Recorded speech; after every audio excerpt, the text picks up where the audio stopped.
Okay, all we are illusionists. We are creating illusions for the general populace to fall into, and so this is the it's called the Ponzo illusion. I don't know if you knew that or not, Alice, but it got me researching, and so this was the illusion I was attempting to create in a very simplistic way, and so fortunately there was imagery on the internet that I found, so I can share it with you now. And the whole illusion is the relativity of size and strength of positive and negative shape that surrounds a subject is going to determine the illusion that it has. So if, in other words, you can see here where my cursor is, okay, and the yellow line here appears to be relatively small in relationship to what's next to it down here to the left, okay? So it's in conjunction with what's here on the left. It looks larger or the same size as, okay? So that's just the theory there of relativity and size. You want to make something look larger, place something smaller next to it. Okay? And also the idea of vanishing point lines, like the train track sort of thing, or rows of trees converge in the distance, and we know that, so we can create that sense of distance. Yes. And then when we put something at the back of that vanishing point, it always looks larger. Yes. Because of our experience in life. You can also affect the change by decreasing the value or lightening the value of what's next to it. Not only decreasing the size and shape, but also the value of the color or the haziness of it. Things that are clear, we tend to put in the front, and things that are hazy, we put in the back. That's right. And do you know the term for that? Yeah, relative clarity. Nope. Atmospheric perspective. Oh, okay. Well, okay. Both of them work. Yeah, I think so. I think so. And here's another way of, rather than doing it by hand like I did, this is more of a mechanical approach to it as well. It's just giving the illusion of size in relationship to what's next to it. So in other words, you have an intersection here of these two lines here, and how it can affect the illusion of the size of something. This looks shorter than this. It's very strange, but there's a name for it. So I never knew about the name until I did this research. There's a couple of interesting things about Mueller-Lyer. One is that they wonder if Western societies that are very rectilinear in their architecture have a stronger view of this, because the one in the middle, if you think about looking at inside of a building or the outside of a building, the one in the middle is generally what you see at the back, at the corners, and the two on the side are what you see in the front. Yes, I get that, the illusion. This the ones on the left and the right appear closer to us than the one in the back here. Okay. Right. Or the one in the middle. Because of how the ceiling and the floor meet that corner. Right. Now you could also affect that change again by color intensity and value. You make this lighter, it's going to recede even more. Right now they're just giving us 3 variations of that image with the same color and chroma, and so they all, even though they're on the same plane, it's more the shape that gives the illusion as opposed to what the shape is made up of. Intensity. Yeah, that's right. Okay, so this is an interesting one. This is more of an optical illusion, and I don't know how this works other than when you sit here and look at it, okay, then you look off to the side here, you can see a trace in you can see traces of those lines moving through that gray value bar. So you look here, and then you look here. And you can see them, and then they disappear. So I'm not going to get into this, but it's definitely a magic trick. Okay, this is an interesting concept here too.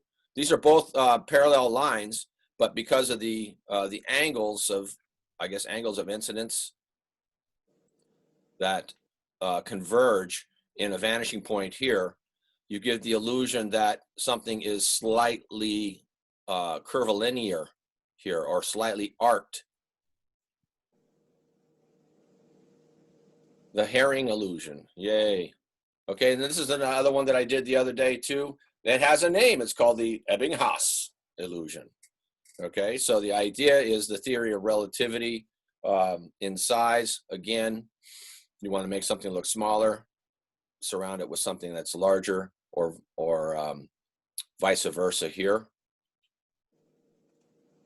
Okay, this here, it's interesting to see the color on the right. It's the same principle with size, but they're using more complementary hue here, except these are more muted variations of a blue-gray against a muted, like burnt orange. Hey, Thomas. Yeah. Are all 4 of the circles exactly the same size? Yes. Yes, the center circles are the same size. Because it's interesting, on the complementary colored one, it even looks smaller than with the black and orange. That is true. It does, doesn't it? It's tiny. Yeah. Wow. I don't know. I didn't really mean to start off with this, but since Alice showed up, it seemed like a good time to go through it. Now, wait here. Okay, so we went through this once before, and I just wanted to review it again because in improving your designs or working with design, you need to understand when you're looking at something and you're asking yourself, what color is it, or what hue is it? Is it saturated, or is it a shade or a tint? Okay, or is it a tone? Okay.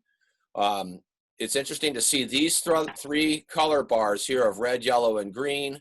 Okay, and they're also you've got more tints over on this side. You've got the pure saturation of the colors here, and then you've got the shades here. All right, and if you desaturate everything, you can see their values in relationship to each other. Okay, they're all pretty close. So I just took away the chroma. All right, and then again, the relativity here. This is one single color tone. Sorry, tone bar here. All right, gray tone bar, but you can see how it just shifts in relativity to what's next to it here.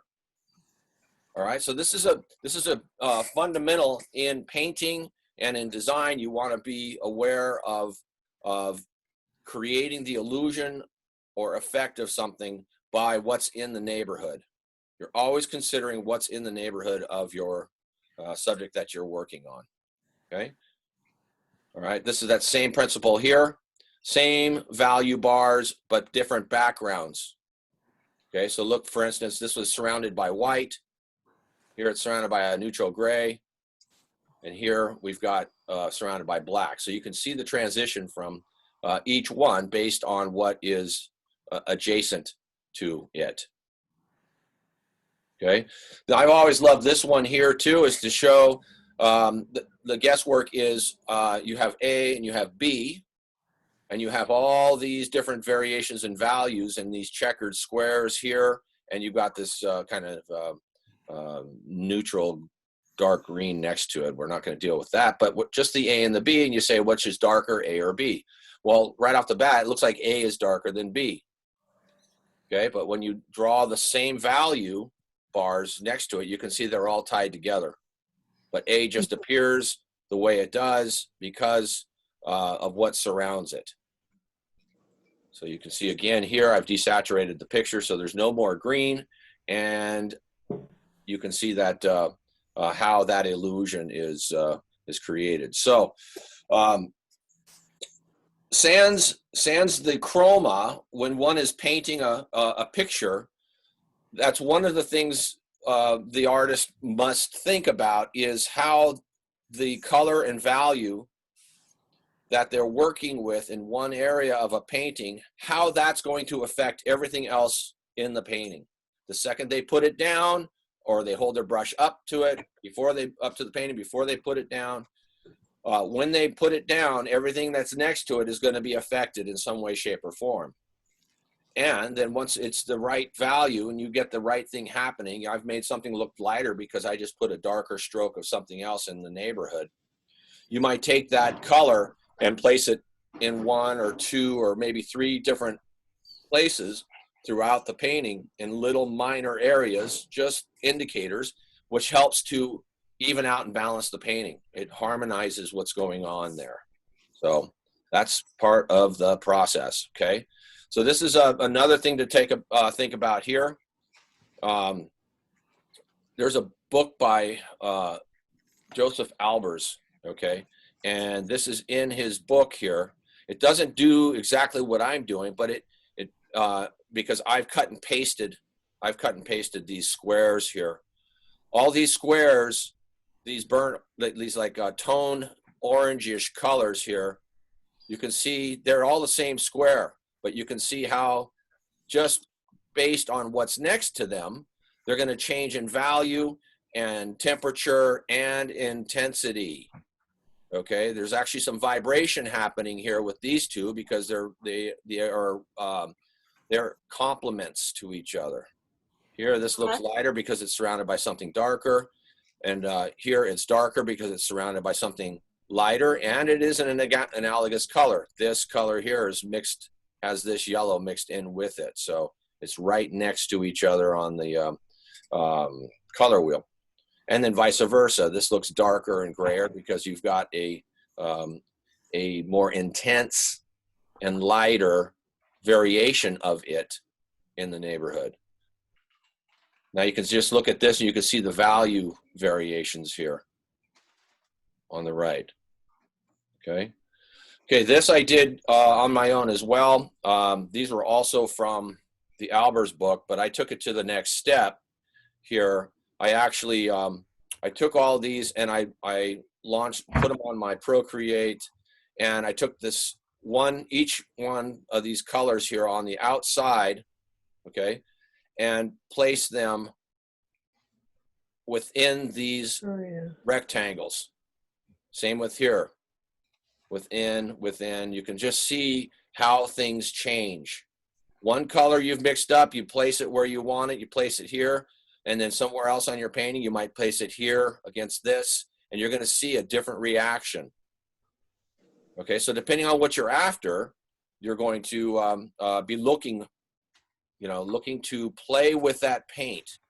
And here in the middle, these are the same colors that are surrounded by the black, but here they're surrounded by white. So you can kind of see, how that affects the value and the intensities as well. Look at the variation here. Look at the vibration that's happening here between the pink and that kind of that greenish gray. So I have a question. Yep. So the value of these is not actually changing, it's only changing in your perception. Because That's correct. That's correct. So, the values are consistent. Yes. But if you were to identify it, you would say, well, the value of this is darker than that or is lighter than that. Right. So right? That is a problem I consistently have, like seeing the value in color, in chroma, I guess, and so this is very enlightening, but still when you're choosing that paint to put down, yeah, I don't always know what the value is. It's easier to see in a grayscale, but yes. not. Yeah. Well, there you go. It's easier to say in a grayscale. You can actually, again, like last week, I showed you having a piece of red acetate or red glass. So you can see the value. All right. But then you also have to understand color. You have to understand where that hue that you're working with falls on the color wheel. Right. Okay. And where does it in relationship to where it's going to be going next to in the painting? Okay. Is it an analogous color? Is it a complement, a split complement? Is it a tertiary color? I mean, what's going on? Is it and then a warm and a cool variation of that, or a rich or a gray? I mean, there's all these things that you need to eventually pay attention to. So, but again, practice makes perfect. It really, the more you work with it and understand it, then you can start to use it to your advantage. And your artwork will become more personable or personal as an expression, because you know where you want to go and you have a feeling for how you're going to get there. And Okay, those colors will represent those feelings. So I just need to convince you that there are, just not to take color for granted anymore, or design for granted anymore. Okay, this is big kid school now. Don't take anything for granted anymore. I know what you mean. I know. Color is not just one color. I'm sorry? A color is not just one color. That's correct. So in my So you have a color is a color, but then you have a hue. Okay, hue is it's within the hue of that color. All right? Thomas, So a color identifies the specific note that you're looking at, okay, but the hue relates it to the family, so to speak. Okay, so like this red purple here might still be in the neighborhood with this hue here. This is more of a pure, intense cad red or vermilion or something. Okay, but this here is more of a purple. It's not a violet, it's more of a purple. It's got more red in it than it does blue. So it's still, it could fall within the hue, but it's doubtful. I mean, it might be adjacent, more of a split a tertiary color next door, or an analogous color. Anyway, yes, somebody said something. oh, I was just saying you're going to do a color theory class, and Yeah, in January. I think it's fantastic. It's worth it. I've taken it twice with a different instructor, but I remember this one very well and looked it up, and it's called simultaneous contrast. Yay! Simultaneous contrast. It's so much fun, and you start to train your eye Yes. to compare and contrast and Yeah. manipulate. Yeah, Yes. it's a lot of fun. Right, and part of the planning, I mean, there's structure, which we're learning here, design structure. So you have hierarchies of color harmonies and complements, split complements in various mixes, so they're not overpowering to each other, or that they're not rebelling or deviating from your original point of view. And that means like a color scheme. You've got a red painting, so you're not going to have equal amounts of green in that painting, for instance. Okay, you're going to have hierarchies, and that all gets explained as well. Okay, all right, so that's a good way to kind of get into this next class here. Let me new share here. All right, we've got, oh geez, let me get out of this. Let's see, how do I get out of this here? End show. All right, so I'm going to get rid of this. That's gone. Okay, now. All right, we're going to do the homework after the break, but I'm just going to review just a little bit here from the last class of this design program that I taught. Okay, everybody can see the Picasso? Yep. Yeah. All right, so this is basically what I had you all do on your own. I had a student last term, I think in March, this last March, who had a program on her computer, and she stuck the original painting into the program and got all these the armature happening, the general generic armature happening over the Picasso. And from what I could see, most of you got it. You could see where all these points of interest were aligning within his composition. Okay. Now, again, the guy was such a master, and I know he knew this because he studied with some great masters, and he may not have drawn the armature before he did it. He probably doesn't even have to do that anymore. He didn't. In fact, I know he doesn't have to do that anymore, but he didn't on this one. But he definitely could get into the neighborhood to see where things would line up. So in the generic armature where you were connecting the corners to the midpoints of the opposing sides, there was one more that I didn't have you do, which could have been done, and that was taking the midpoints to the midpoints. Okay, so you see how it creates kind of a diamond shape here, and you can see how that kind of reinforces the structure here. Okay, so there was that, and let's see, we went through this last week here. I find this is pretty fascinating. Here was Vincent van Gogh's painting of the Starry Night, which he painted during the daytime because they wouldn't let him have candles in his room or let him outside the asylum walls at night. So he basically took the town of Saint-Remy and moved it from 90 degrees to his left over into his composition here, and then followed that armature and followed these sections here. So you can kind of see what he did with that influence here.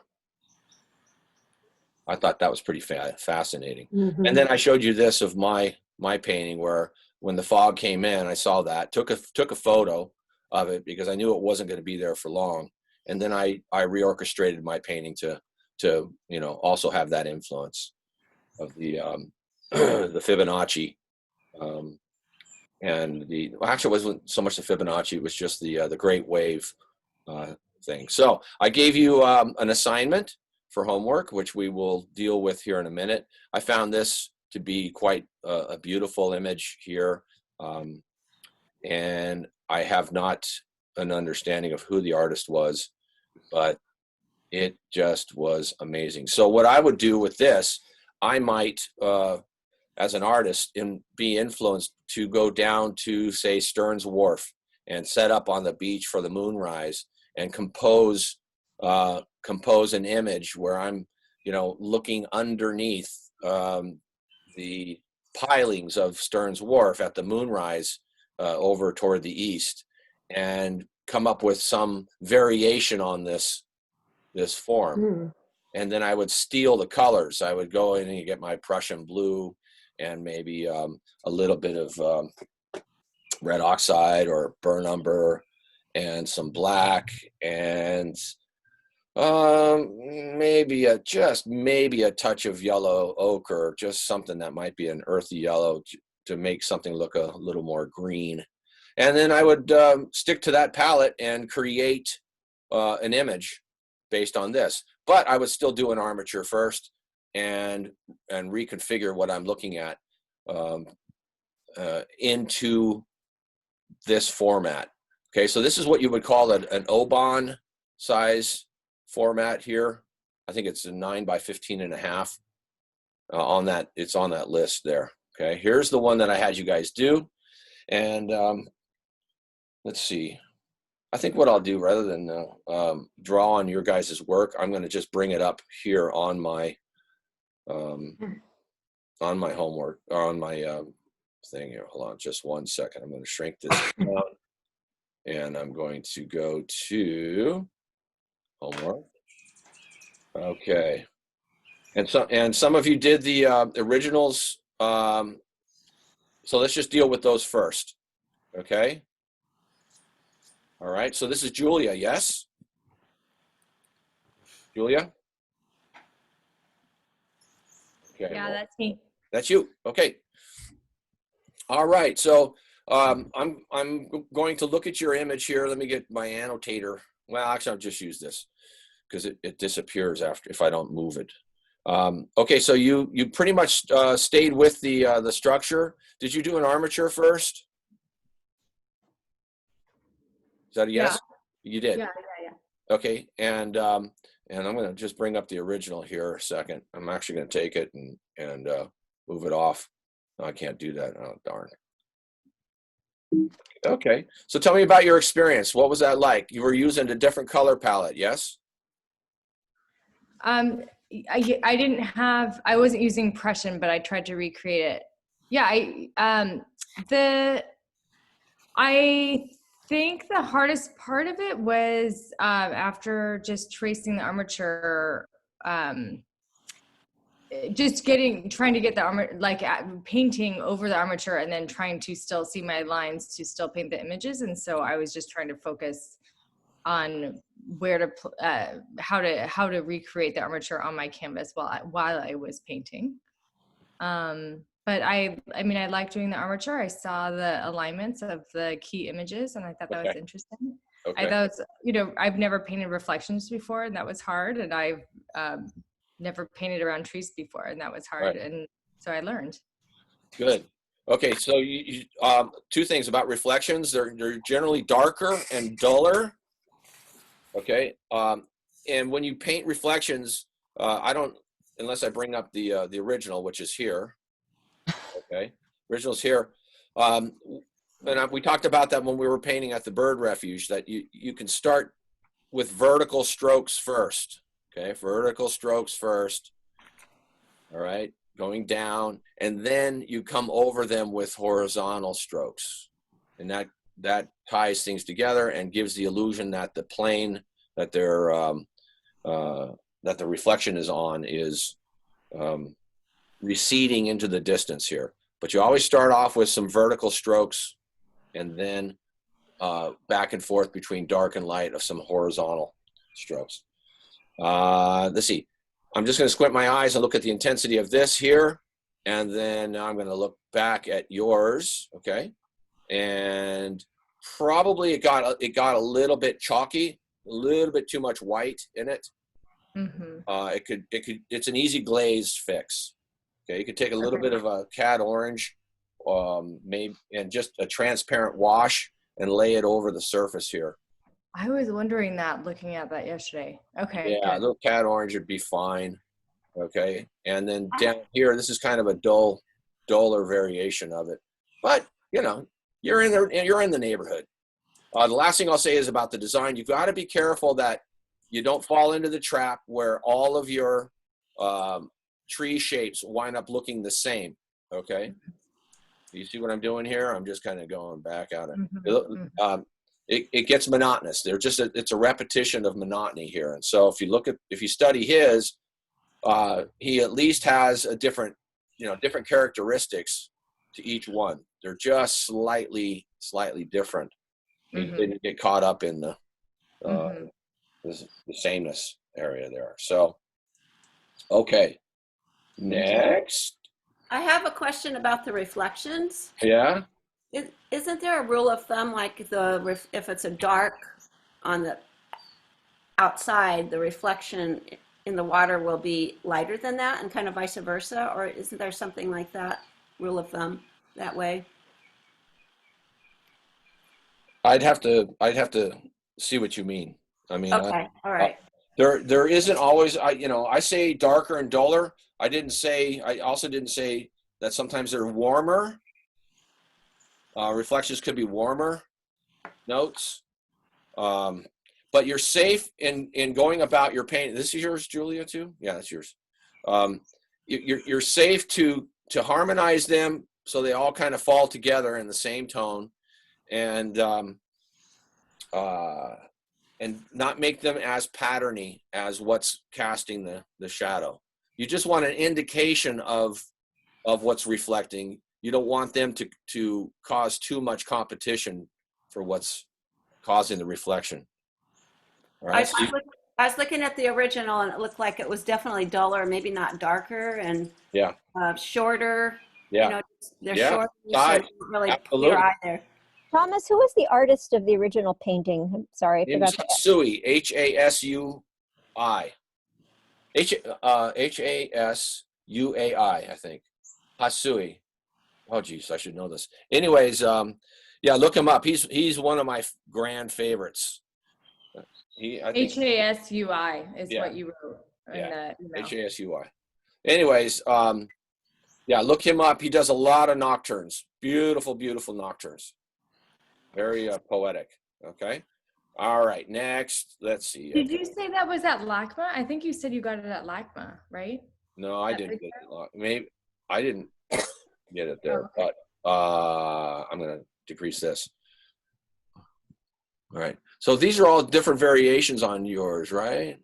Oh, you can ignore. One was just I sent you one at night, and it was really dark, so I sent it a daylight photo.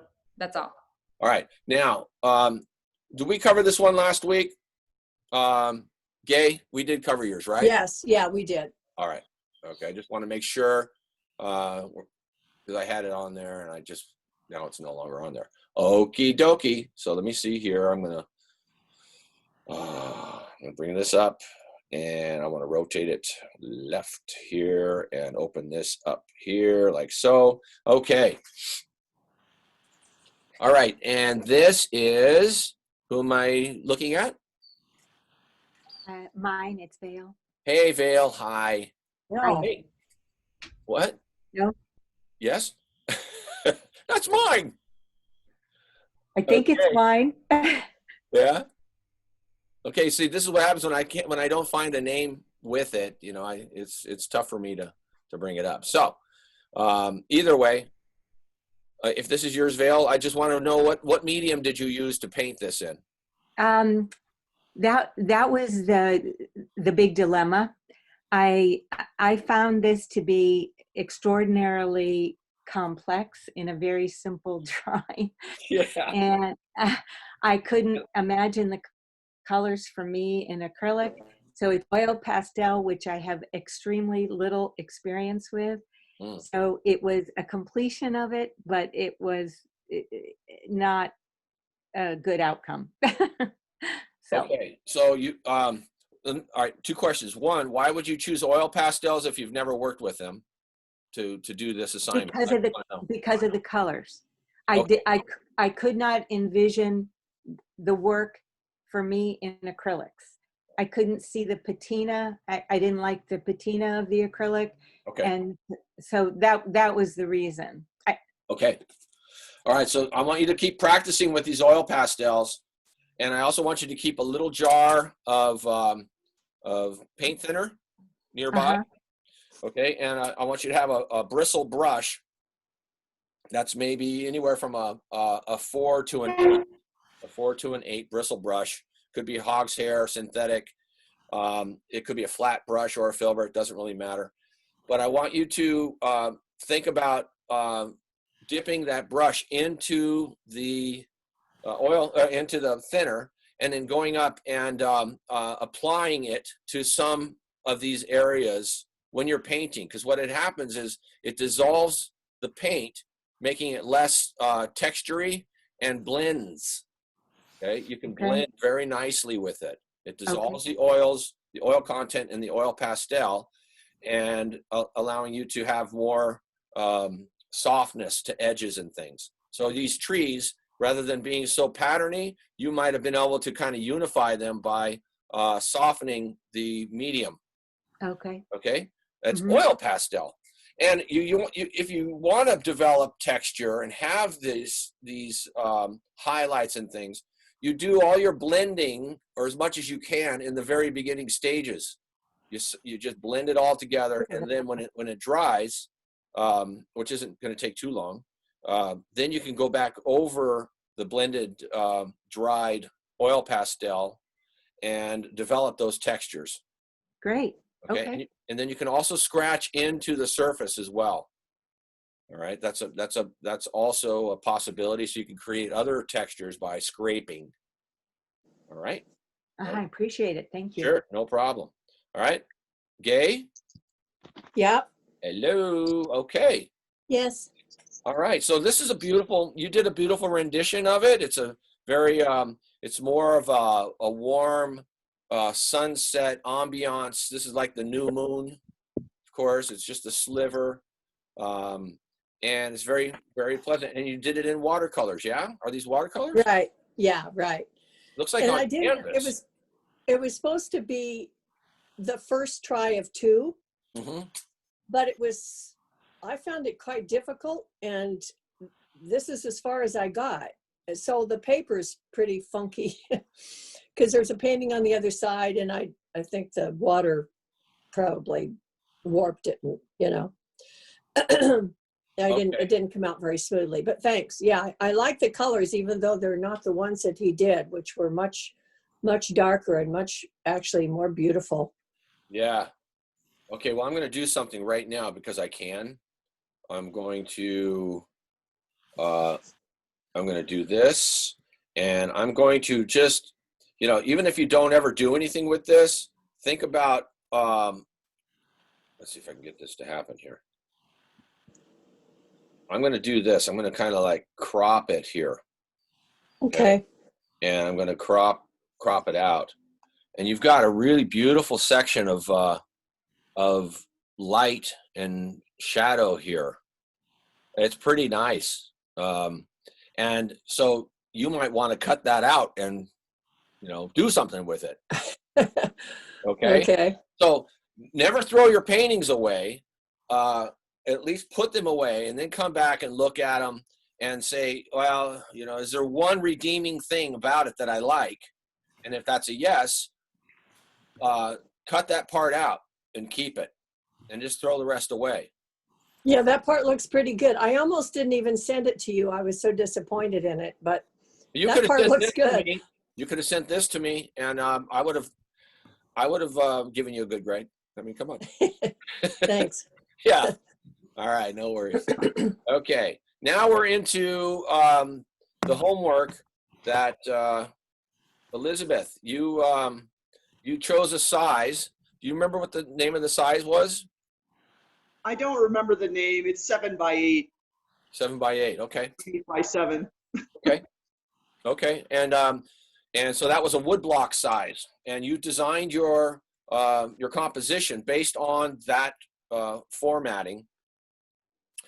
And it's very interesting. You've got symbolism going on. You're like a symbolist. You've got the tree. You've got the symbol between this image here. You've got the walker here. You've got the sun setting here. You know, there's symbolism going on. You've got this path going up the mountains here.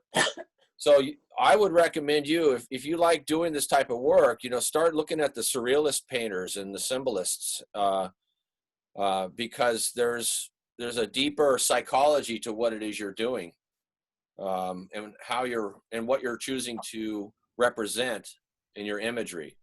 Okay, so, and then we can interpret it all we want. I mean, this could be called hindsight, you know. And this is me getting ready to meander, you know. I can't wait to take that road and see where it goes. Structurally, it looks pretty good. I'm just looking at where shapes come together, where this dark shape comes into alignment with the tree here. You might have gone a little bit, unless this is a dark path. See, there I go. I'm starting to wonder about you. Is this a dark path you're on? I'm just kidding you. You know, the choice of color, is it really important? I mean, this shade, this whatever it was, this black or this Payne's gray, whatever you were using here, it's so similar to the note of this trunk of the tree that I'm wondering if this is growing out of the tree. So you're leaving me to wonder and wander. And so that's feedback for you. Look at where these things come into alignment and how strong that is. It doesn't really separate too much from this plane here. It like grows out of it. So, you know, it's okay to try to simplify that so this stands forward a little bit more. I love how this is handled. It almost looks like stained glass. Really, really, really nice. Okay. But you got to be careful that it doesn't get too broken up. Or if you're going to break it up, it at least the shapes vary a little bit. And then if you want to paint like it's stained glass, that's your prerogative. That's good. And then the choice for using black for something that's so far away, that also moves more. It's more of a symbol, and we do get it. But in reality, I mean, it's it's surrounded by light, and there's this dark shape, so it's obvious you want us to look at it, but the value of it in reality is almost too strong.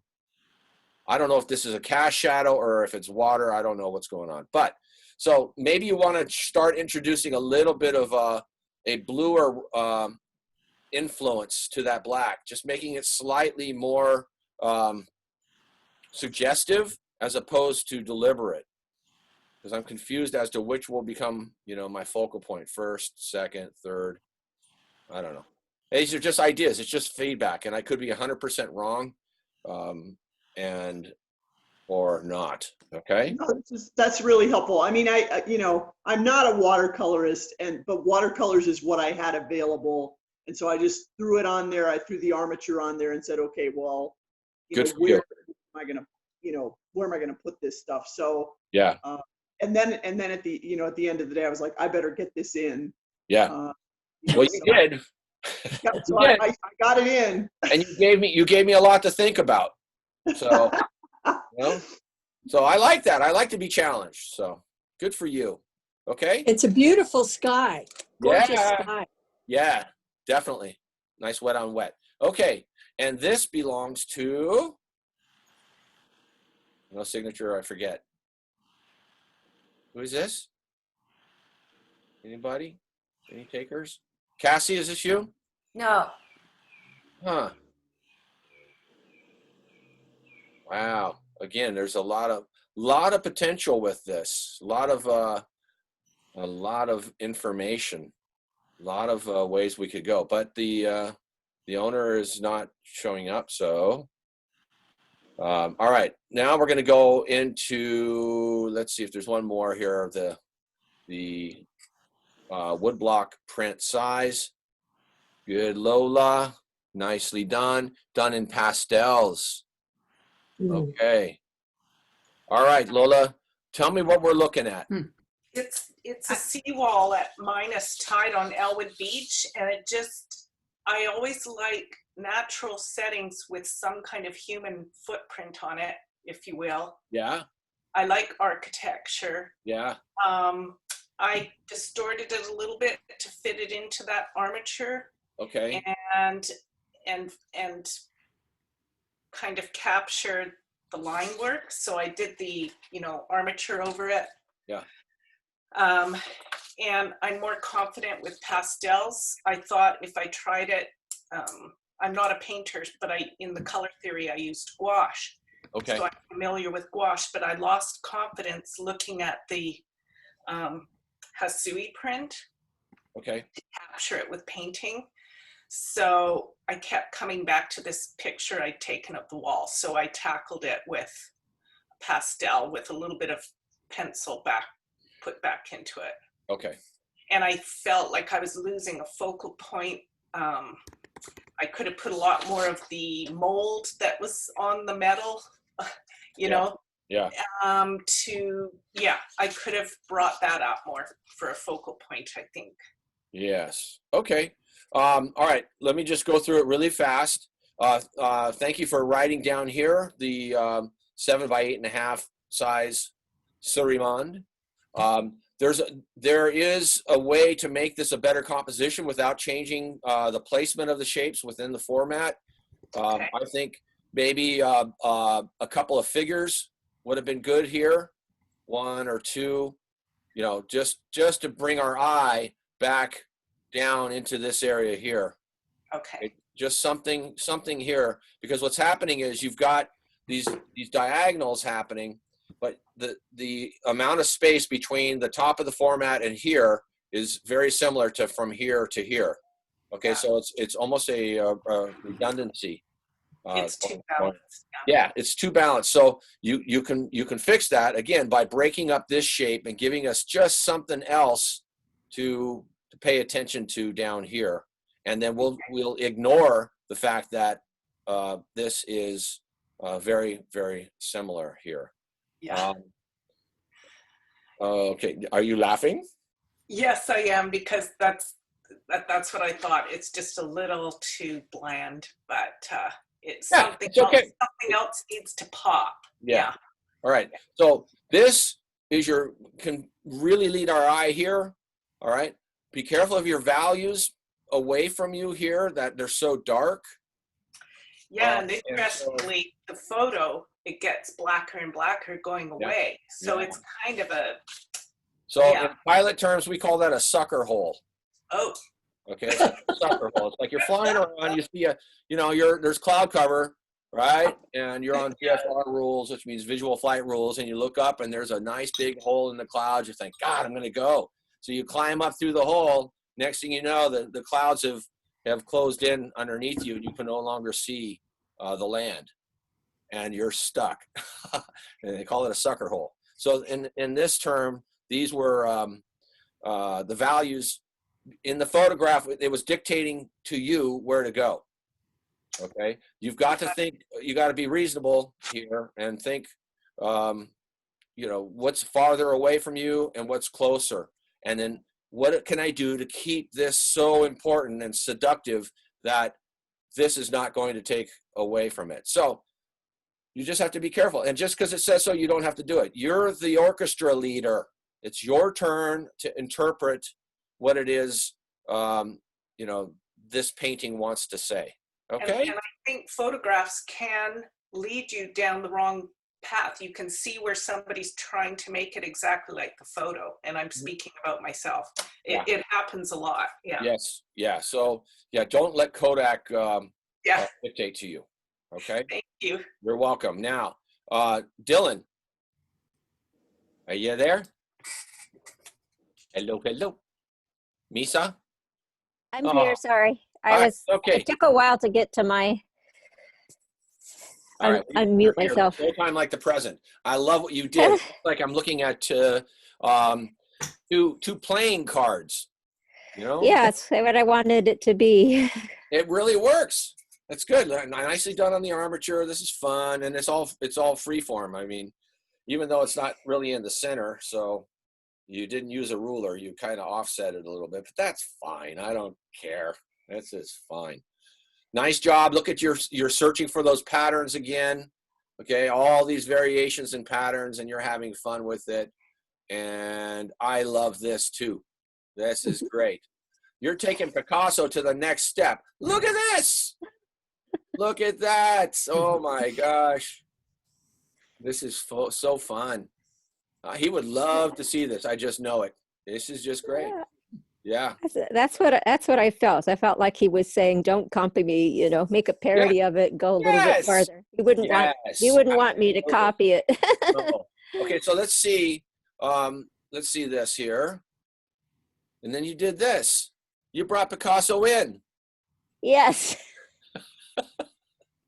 He's going, "What are you doing? No. You're paying homage to him here.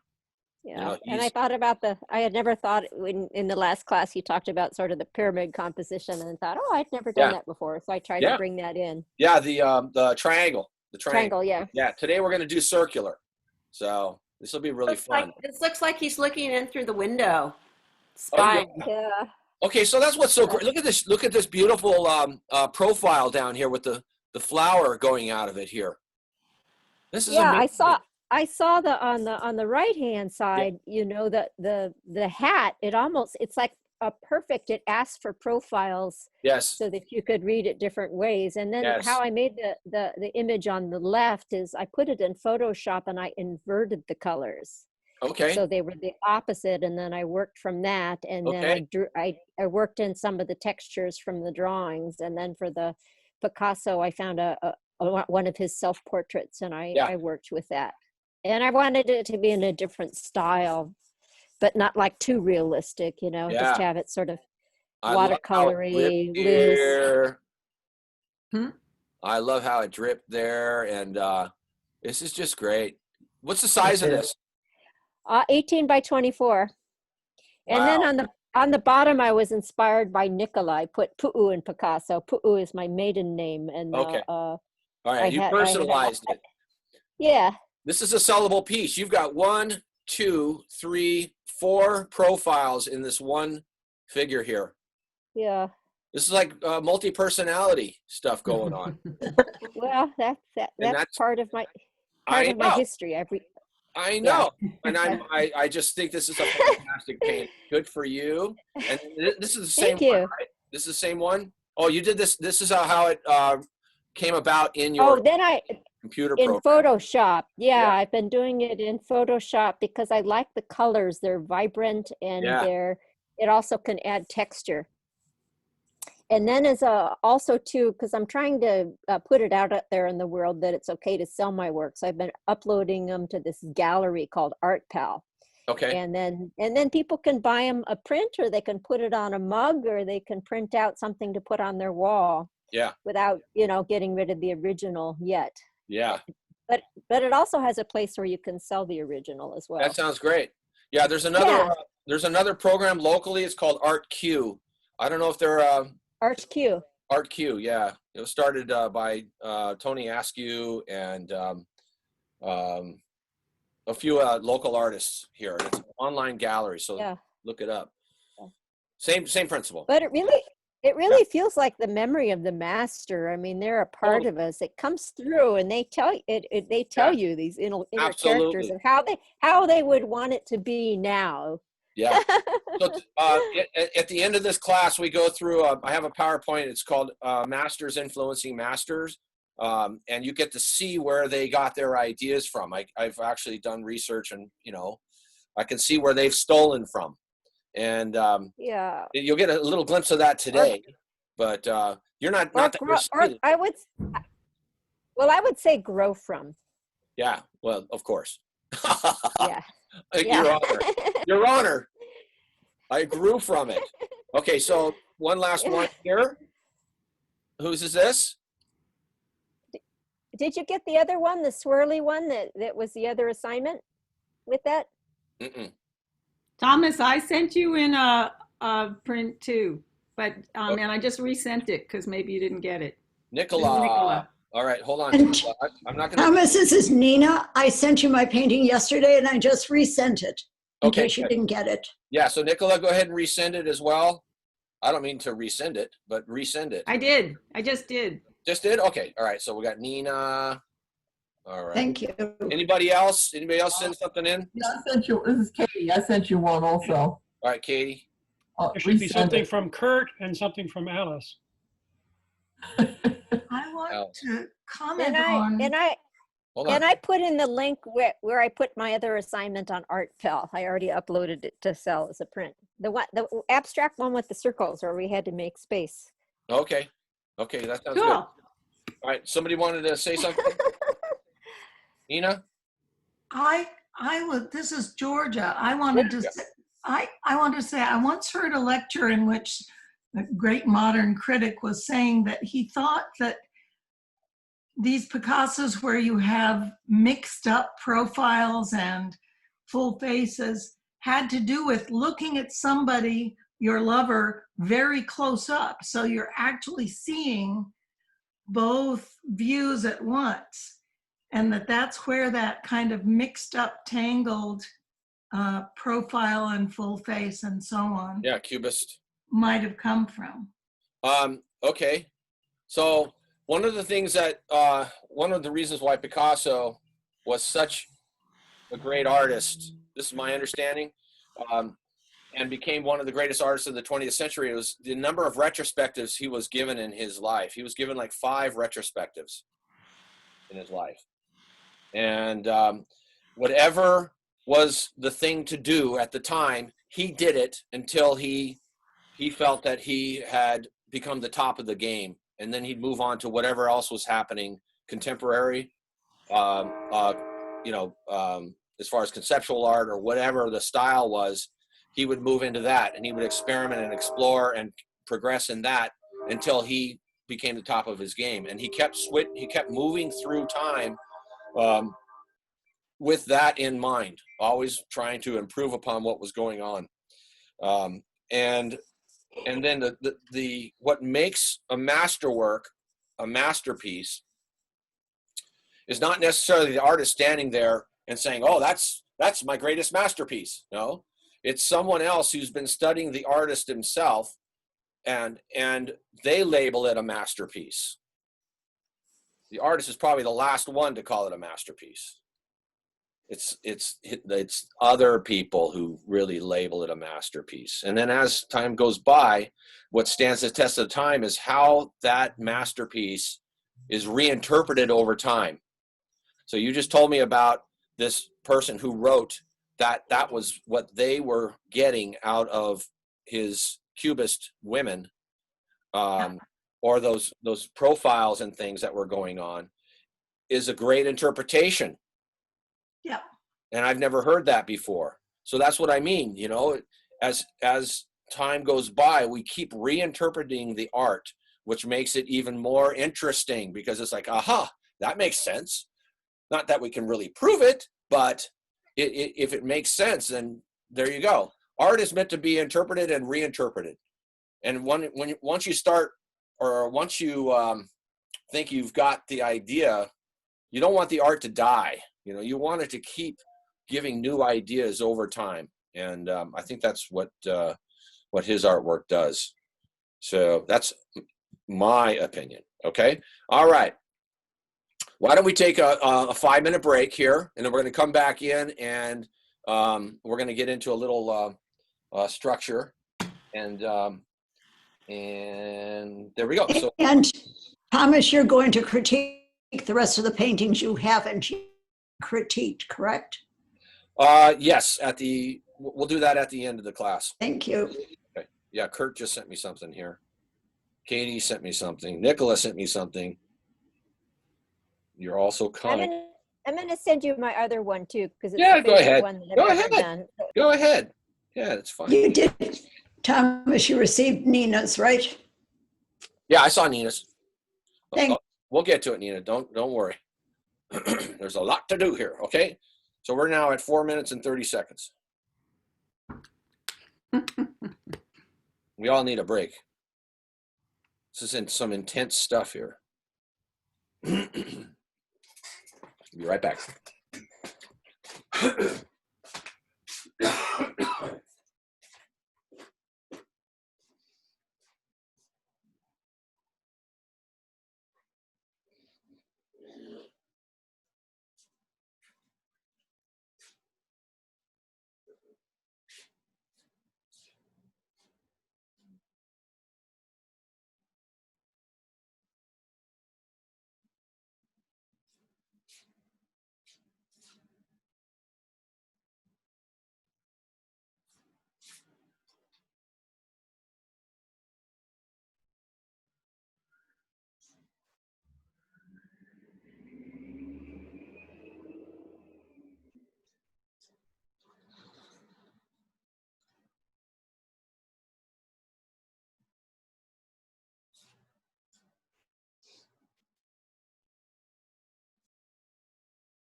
Let's see, 20 participants.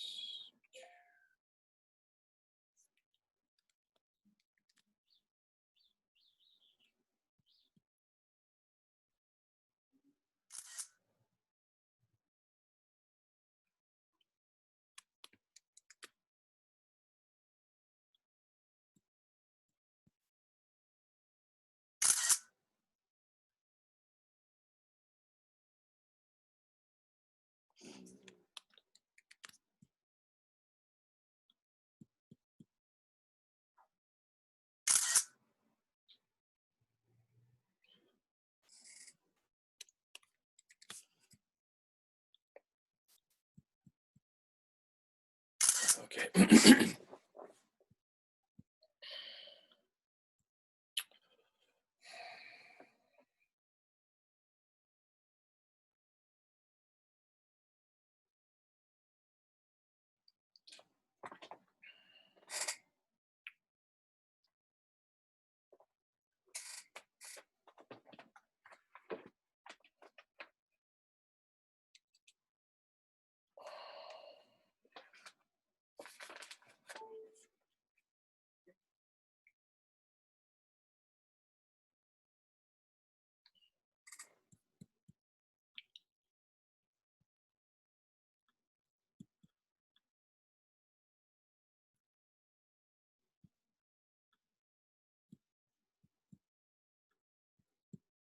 Okay.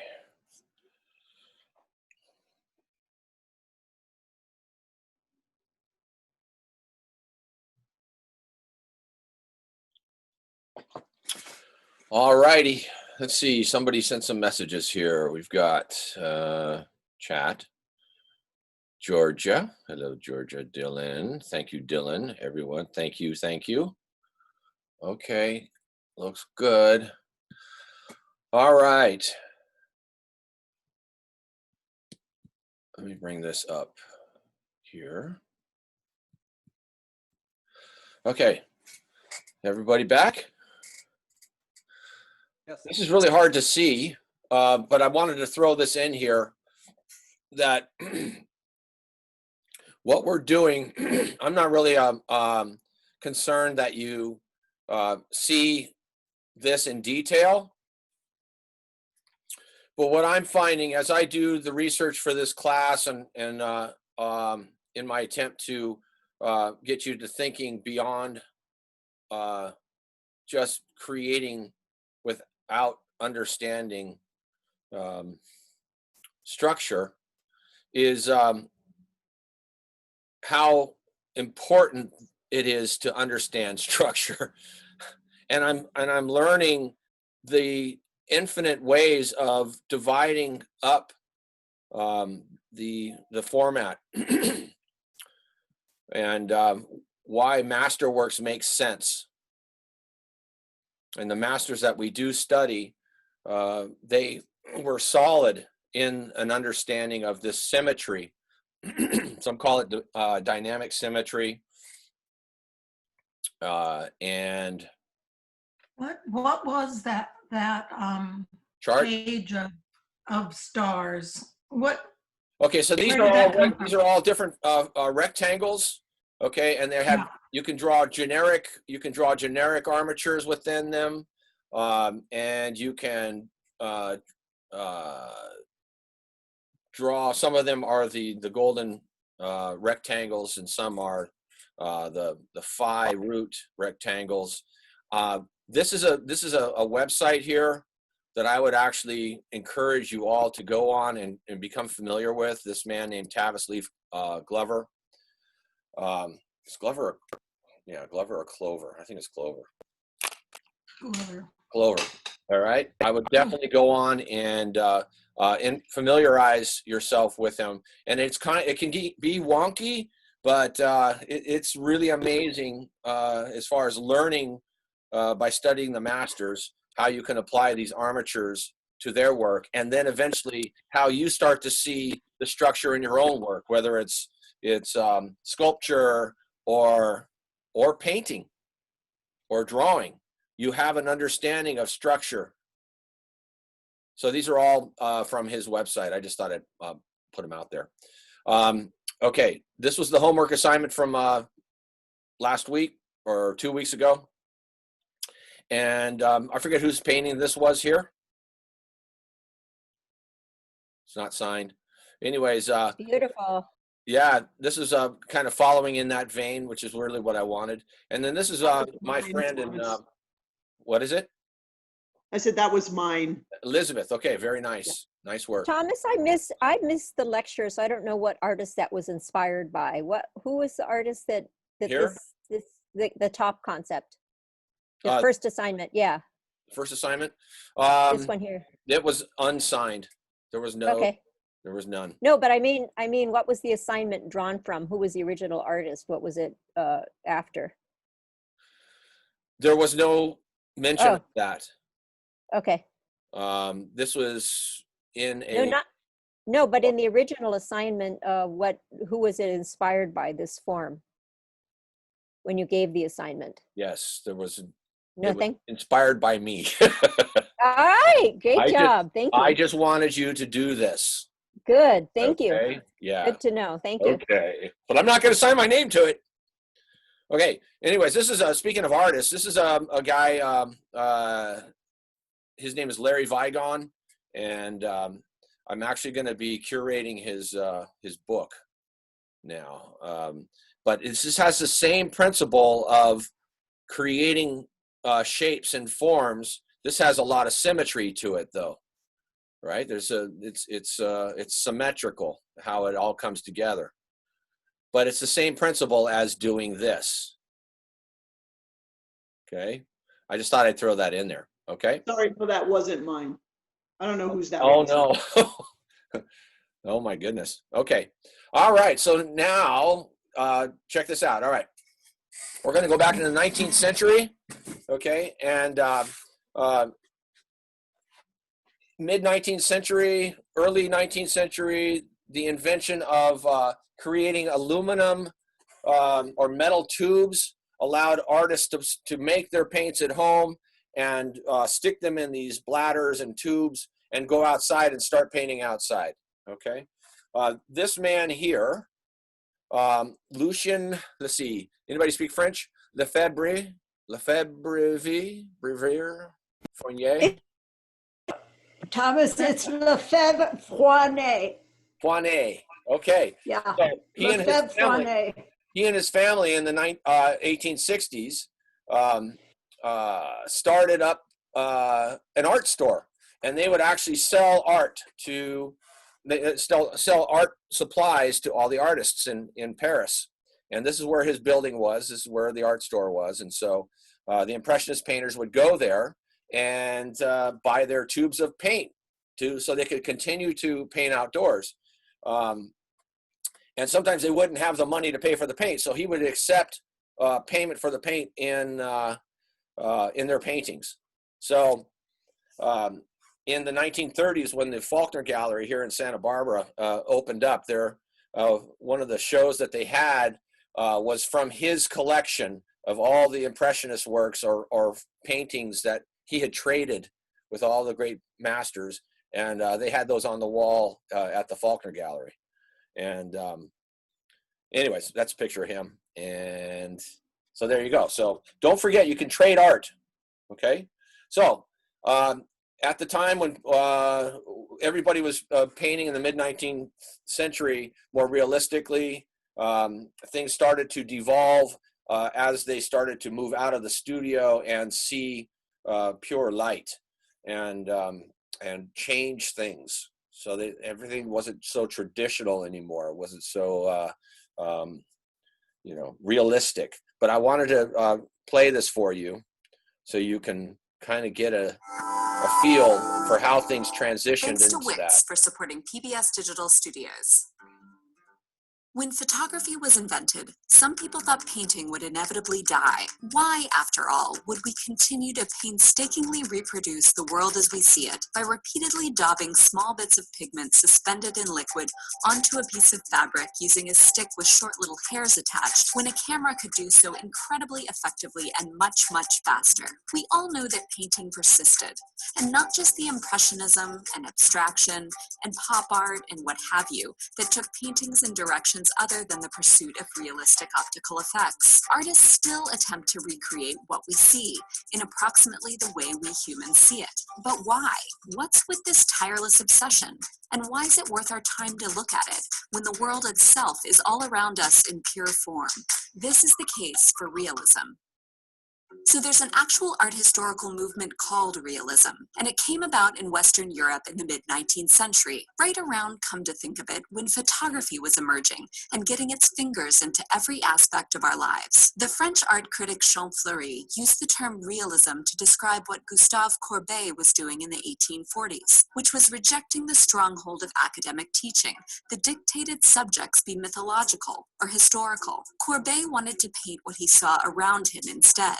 Everyday people and places of his own time, more gritty and less idealized than, say, Jean-Francois Millet, who painted contemporary rural life, but let's face it, in a sentimental way. So realism, the movement, was about depicting the world as we find it rather than as we want it to be. But it wasn't about painting in a photographically realistic way. Naturalism was the term for that, although the two approaches were often paired, as in the work of John Constable, whose landscape paintings show us the English countryside of the early 1800s, and in a manner closer to the way we see it. Neither realism nor naturalism were anything new. Nothing ever is. Courbet had been influenced by Velázquez and the painters of the Spanish Golden Age, who represented their time with astonishingly realistic effects. Courbet was also wowed by the work of 17th century Dutch painters like Rembrandt and Frans Hals, whose work people of the time claimed looked like life itself. The Flemish painter Bruegel was a painter of everyday life before that. Miniature painting of the Mughal Empire drew from many traditions and dazzles with moments of incredible naturalism, as does 18th century Chinese scroll painting. And don't even get me started with the Italian Renaissance. Yes, the development and use of linear perspective helped tremendously in crafting the appearance of a three-dimensional world on a two-dimensional surface. But artists like Leonardo da Vinci also pioneered painting techniques that yielded faces and figures that are startlingly true to life.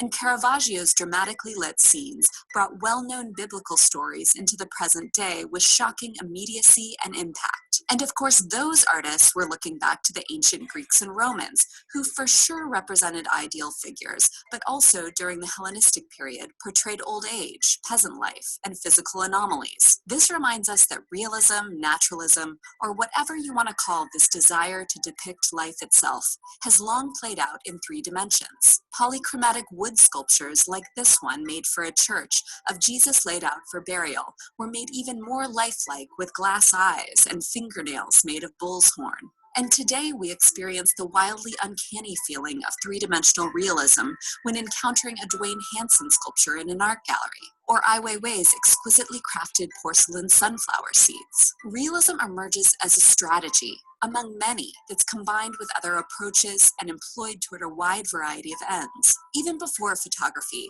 artists used optical devices as a painter's aid. It's long been suspected that Vermeer used a mechanism akin to a camera obscura to make his paintings. Contemporary artist David Hockney has argued that artists have long presented us with photographic views, and the only thing that happened in the 19th century was that chemicals were invented that allowed these images to become fixed. But even so, photography did change everything. As soon as it arrived and many scrambled to patent and profit from various processes, artists began to use it in their practice. We know Courbet worked from photographs of nudes for many of his most famous works. We know that Nadar made this photograph for the use of artist Jean-Léon Gérôme to assist in his process of painting Freinet before the Areopagus. The new technology was harnessed by landscape painters, including Albert Bierstadt, who often worked from stereoscopic photographs taken by his brothers. Photography eventually became an accepted art form in its own right, but from its outset, it's been in near constant conversation with painting and other media.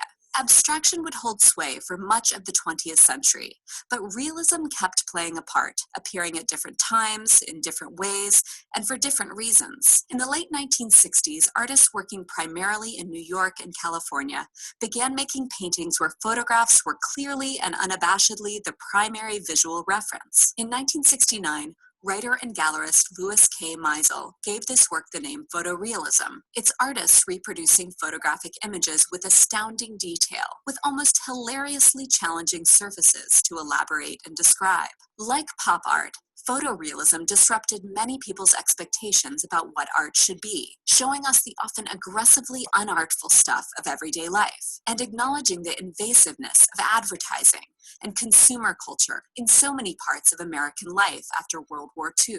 While the subjects of photorealist paintings aren't usually that remarkable, the skill involved in their reproduction often is. But like many artists throughout history, photorealists aren't afraid of using tools to enhance realistic effects, like using a grid system to transpose an image, or enlarging and transcribing slides or photos with a projector. Photography can be a helpful source for artists, not just because it fixes a moment in time with its particular play of light, but also because it shows us how an expansive and dimensional world can be organized onto a defined and two-dimensional surface. But that's also a criticism of some realism.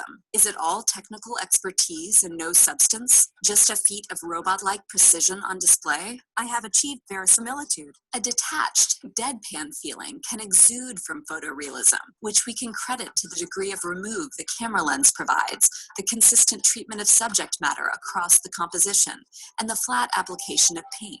People are there, But these are not necessarily portraits, as much a part of the scene as a parked car or less. Photographer Gary Winogrand once said, "There is nothing as mysterious as a fact clearly described," and that mystery is part of the ongoing allure of these pictures. But while photorealist paintings are for sure clearly described, their relationship to fact is more tenuous. Photographs, as we well know, crop, omit, and mislead. They have selective focus, adjustable depth of field. Different kinds of cameras and film create different effects. Paintings made from an ectochrome slide tend to have a bluer cast, while Kodachrome skews warmer. And digital photography can magnify saturated tones. And of course, source images can be manipulated.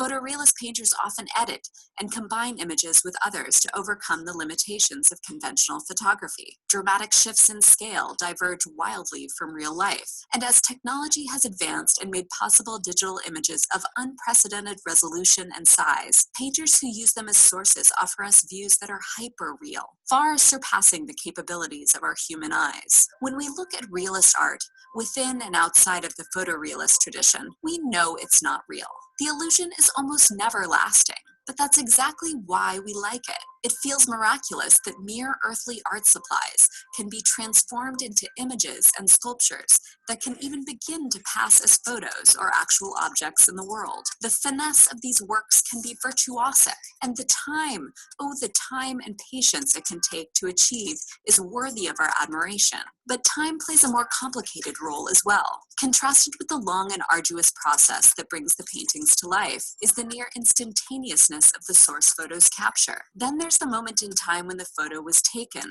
versus when it was that the image was translated to a new medium. And there's the time of now, when the works are being experienced and evaluated. What's everyday in 1971 is exotic in 2018. What looks like real life in 1987 looks nostalgic, even alien today. What seems neutral and inconsequential now becomes, in the future, emblematic of a time, place, and moment in technological history. Realist art has a trace relationship to the objects and people and places it describes, but an indirect one. The realness to which it strives isn't necessarily the realness of lived experience, but the realness of a physical photograph. In the process, these artists have constructed a new reality, one we must remember is not a window, but an intricate web we can explore of images and moments and acts of translation. The spread of technology into so many parts of our lives has unleashed a torrent of visual information that we're left to navigate and add to. Images float past our eyes, some directly from friends, filtered, doctored, throwback, some from credentialed sources, and some completely untethered from identifying information. And then there are the images we capture and release into the torrent. Many of us now see life and anticipate it through photography. As artist Tom Blackwell put it back in 1972, photographic images, movies, TV, magazines, etc.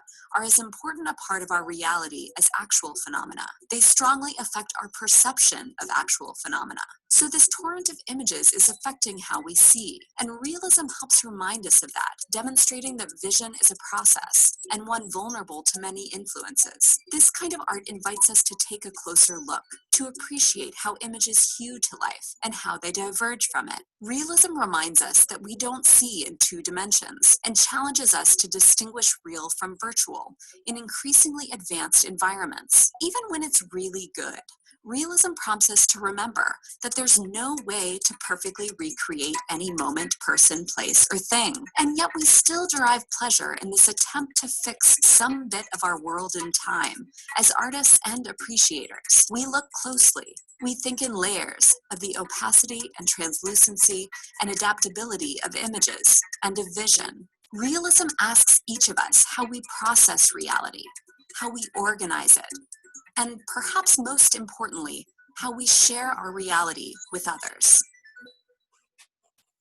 Do you make really cool things and want to share them with the world? Check out Wix.com if you're looking to make your own. How was that? Thomas, who authored that? Where did you find that? Cool. That was in, there's a whole series of them called A Case for Realism, Case for Abstraction, A Case for Surrealism, A Case for the Conceptual. So I think it's PBS. So we're going to be seeing about 5 of those in the next See, this is the 5th class, so we've got 3 more classes after this. So you'll see more. You will see more. Okay.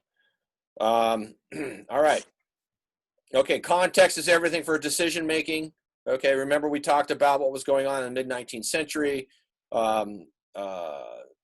And there seems to be a diversion, things going in many different directions. The way of traditionally looking at and seeing things is changing.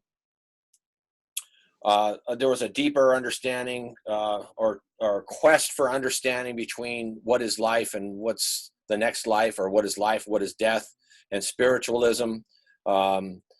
And so you had the traditional representational way of working and looking at the world and doing your art. And then you had people who were exploring with the next level, which is the 4th dimension. Okay. And so at that time, when the artists started to paint outdoors, and the choices they were making with their colors started to break things apart and shake things loose. So you had the Impressionists, you had the traditional representational painters, and then you also had the spiritualist painters like Klint. So yeah. I'm going to play this. This is another one from that same series, and it puts it into context of what's happening. What you're seeing here right now, this is a color wheel from the 1860s. Okay, so the artists would go out and they'd figure out what their hue is, what they want the general harmony for their painting to be, warm or cool, or a yellow harmony, red harmony, blue, etc. And then, of course, the opposite is the complement to that. Okay, and then the split complements to that. Anyways, and they were after the vibration of color. So I'm going to just play this, and it will actually explain a little bit better than I just did.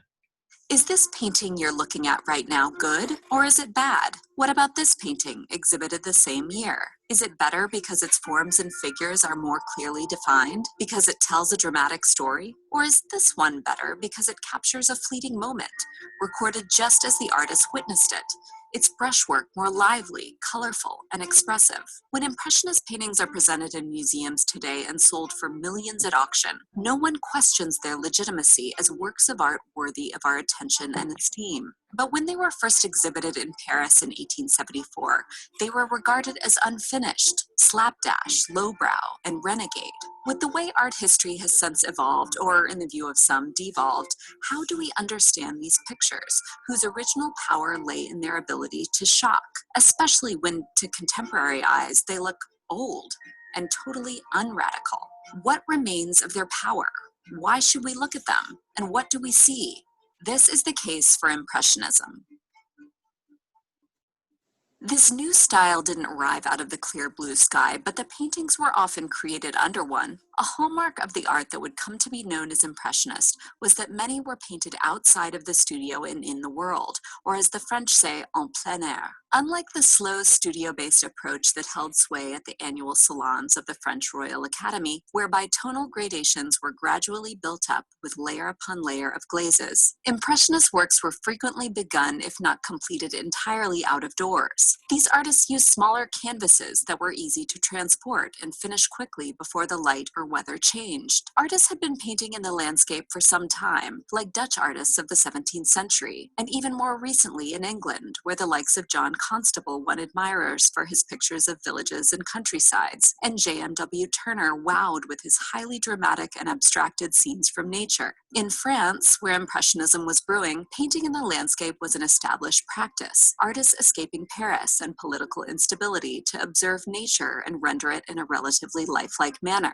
These artists also experimented with style and technique, trying out looser brushwork and brighter colors. But landscapes were considered to be genre painting, and less important in the eyes of the Academy, that more than nature valued the study of ancient Greek and Roman art. Figures were to be strongly defined and set amid ordered and harmonious compositions. This was the kind of subject matter favored by the Academy, pulling from history, mythology, and religion.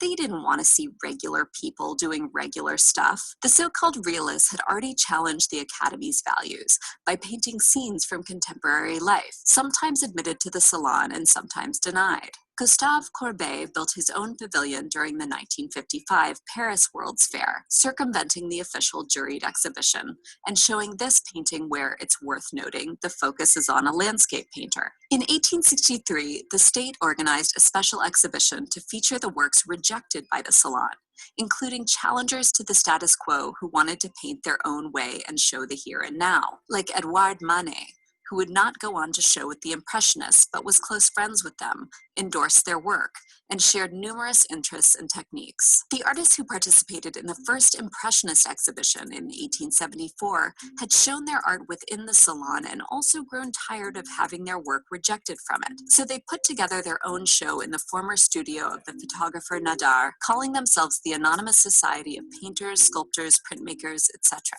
There was no state involvement, no jury, no hierarchy of subject matter. They were each exploring their own concerns, not working toward any shared mission or manifesto. If there had been a manifesto, it could have only read something like, "Not the Salon," or "I want to do my own thing, thanks." But in general, we could say this group was mostly painting from modern life, cityscapes and landscapes, using a brighter palette of colors, broken brushstrokes, and loosely defined forms that gave the works an air of spontaneity. So much so that art critic Louis Leroy commented on the accuracy of the title of one of Claude Monet's paintings on display, Impression Sunrise. To Leroy, it was merely an impression, a sloppy and unfinished sketch unsuitable for display or sale. He dubbed the show Exhibition of the Impressionists as an insult, but another critic recast the name in a positive light, saying of the new work, "It's lively, brisk, light, captivating.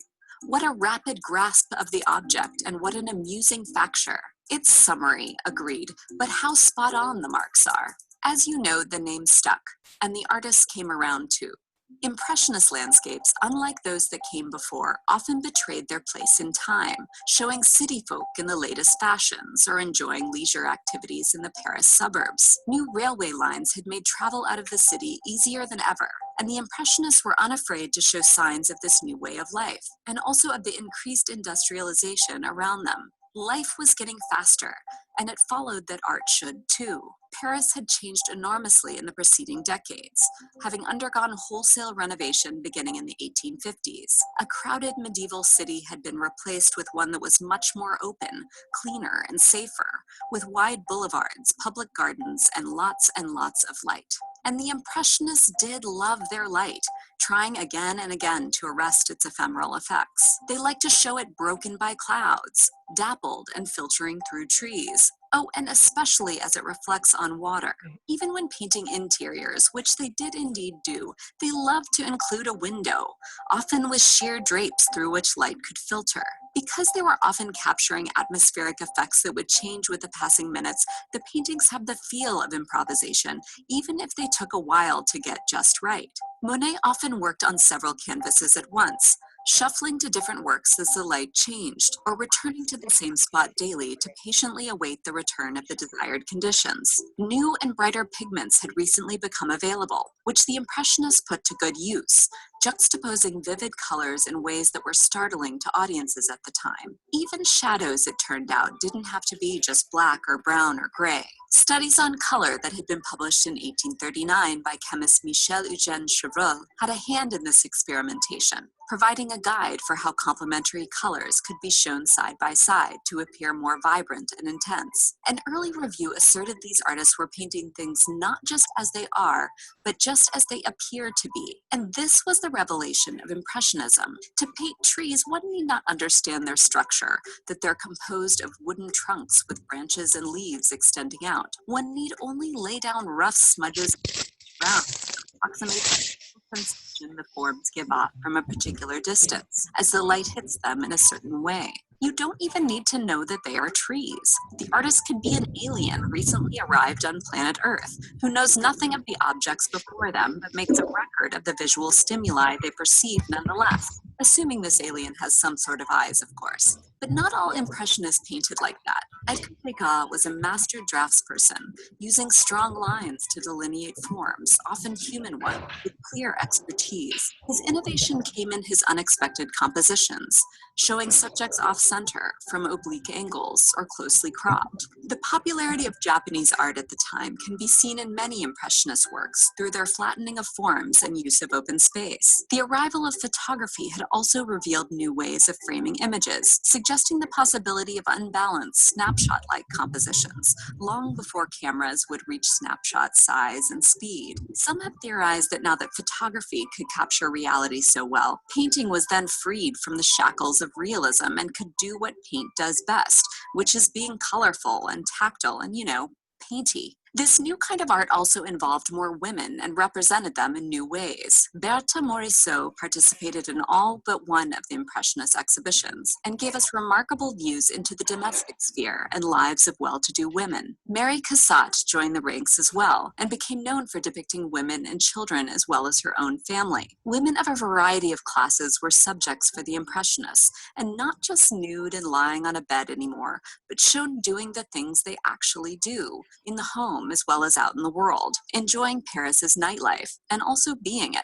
A population boom following the Franco-Prussian War had brought about a new mixing of genders and social classes, which we see unfolding in Impressionist depictions of street life, cafe culture, and various forms of entertainment. The membership of this motley crew of artists fluctuated with each exhibition, including names you've definitely heard of as well as ones you probably haven't. By their last exhibition in 1886, few of the artists were working in a style you'd likely identify as Impressionist. Core members had evolved their own styles and were exhibiting independently. And the artists we now consider neo-impressionist had arrived, like Georges Seurat and Paul Signac, who were interested in the more scientific aspects of color and how our eyes process it. What we call post-impressionism had reared its head as well in the form of the young Paul Gauguin. By 1886, impressionism had become a global tendency, with artists around the world exploring similar techniques and styles and subject matter.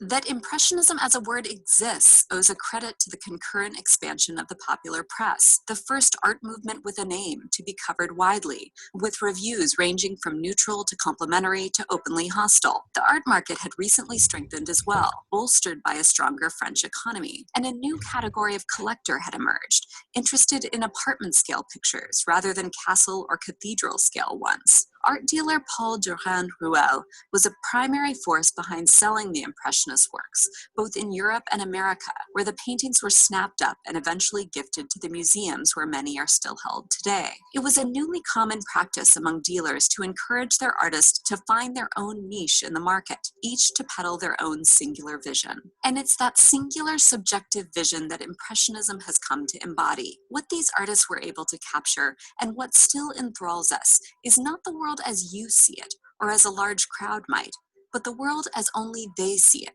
It's why their last names still hold power, evoke strong associations, sell for millions at auction, and draw crowds. When you look at an Impressionist work, you're aware that a person stood before the canvas, applying the paint mark by mark, from their own particular viewpoint, and in their own distinct manner. In it, we can see the beginnings of the cult of the individual that has since taken hold, inklings of the now widespread thirst to share our everyday views of the world, each from our own angles and in our own styles. Impressionism was one of the first of a string of avant-garde art movements, each rejecting tradition and embracing the modern, promoting new ideas about what art could be and what it could do. Whether or not you're familiar with the succession of isms that followed, you already know the narrative. Students learn from their teachers, but then repudiate their lessons and push on to forge their own paths. Novel methods over time lose their ability to shock. New ideas replace old, and the cycle continues. And now it's gotten even faster. An 1874 review of the first Impressionist exhibition posed the question, is the absence of rules a good thing? Only the future will enlighten us. And enlighten us it has, demonstrating the breadth of what the pursuit of singular vision can bring forth. But the best case for Impressionism is the art itself. In a museum filled with the dark and dramatic art that preceded it, and the often confounding art that follows, Impressionism is really pleasant. It's not violent or distressing or sentimental or moralistic. It's recognizable subject matter rendered in an interesting but not overtly challenging by contemporary standards kind of way. It's an optical delight, giving us windows into a fascinating historical moment created by supremely talented artists who pushed art in new directions to better represent that moment and their own view of it. And that is enough. Thanks to all of our patrons for supporting the art assignment, especially our Grandmasters of the Arts, Vincent Appa, John Thomas, and... Okay, yeah, this is PBS.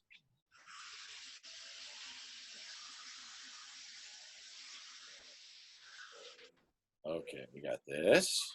And let's see what, there we go. Okay, any feedback on that? I found this article the other day. This is a friend of mine was going to be going to England in December and staying at the Savoy.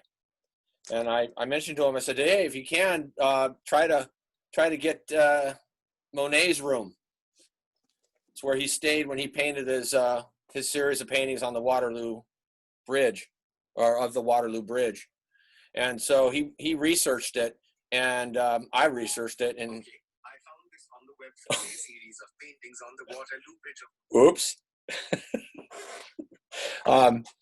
I found this article where the scientists tried to figure out which room he stayed in based on his painting. So this is where science, yeah. Hello? I love that, the use of mathematics to conjure up history. Yeah, I think they get an E for effort, definitely.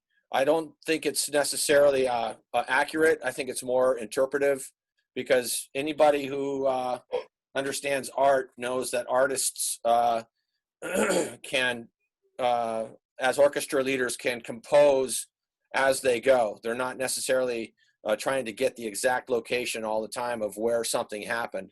So they were just using this one particular painting with the sun and where it was in the sky, and trying to denote, which room he stayed in. But really, in reality, the sun rose over here. He just moved everything this way. So I'm just saying that there's no way to tell, but as an artist, you're thinking composition first. You're not thinking perfect, scientific accuracy and realistic capturing of the shapes and the relationships. You're composing it as you go, so it just makes sense within the format. So this is what it led to. So now he was either in room 511, 510, 611, or 610. They don't know. So, but they did their best based on one painting to try to figure out which room it was. Now, they do have a room there that they do call the Monet room, but as you can see, as scientists get involved like that from that last painting, it's now expanded to the possibility of being in one or more different rooms. So, so there you go. And so I saw the composition, and I downloaded that painting into. I just brought it up on the PowerPoint, not PowerPoint, the Zoom, and I did my best to try to figure out the armature to it. And so I have the reciprocal and the sinister diagonals. And then from those, I've got the reciprocals here. Did I say the Baroque and the sinister? And then there are reciprocals. And then I just did a triangular composition within that. And it's interesting to see how he composed where all of his shapes lined up. So that I had fun doing that. It's always good to practice doing things like that, just to give you a better idea. Okay, so now I have for you, we have something to look at now. I'm going to go down, and we're going to go here. So we did the circular, or we did the triangular composition last week, and now you're going to get the another form of still life awareness on structure here, and it's called the circular composition. So it's how you design shapes within the formats, okay, for your still lifes. So you're trying to figure out the eye. Where is the eye going to go first, second, and third, and stay within that format? Okay. There might be more than you know, one image within the format, obviously, and these are pretty complex still lifes. But you can see from light and dark contrast and patterns and negatives and positive shapes how the eye structurally is moving in a circle in this particular format. I showed you this one here. This is a Van Gogh or Van Gogh format. And I found this one as well because it was very appealing to look at, but the eye definitely moves around in a circle, okay? We can't see the Van Gogh. You can't? We're still looking at the PowerPoint. Well, this is a PowerPoint. Okay, so hold on. Let's do new share. Can you see it? Yep. Yeah. There it is. All right, let me back it up. Let me back it up. I'm sorry about that. Sorry. Because then that means you didn't see that one or these. Right. Okay. So, in design, remember that we had triangular, now we have circular designs. It's a placement of the shapes and with their hierarchies in light and shadow and form. This is the second one here. Okay.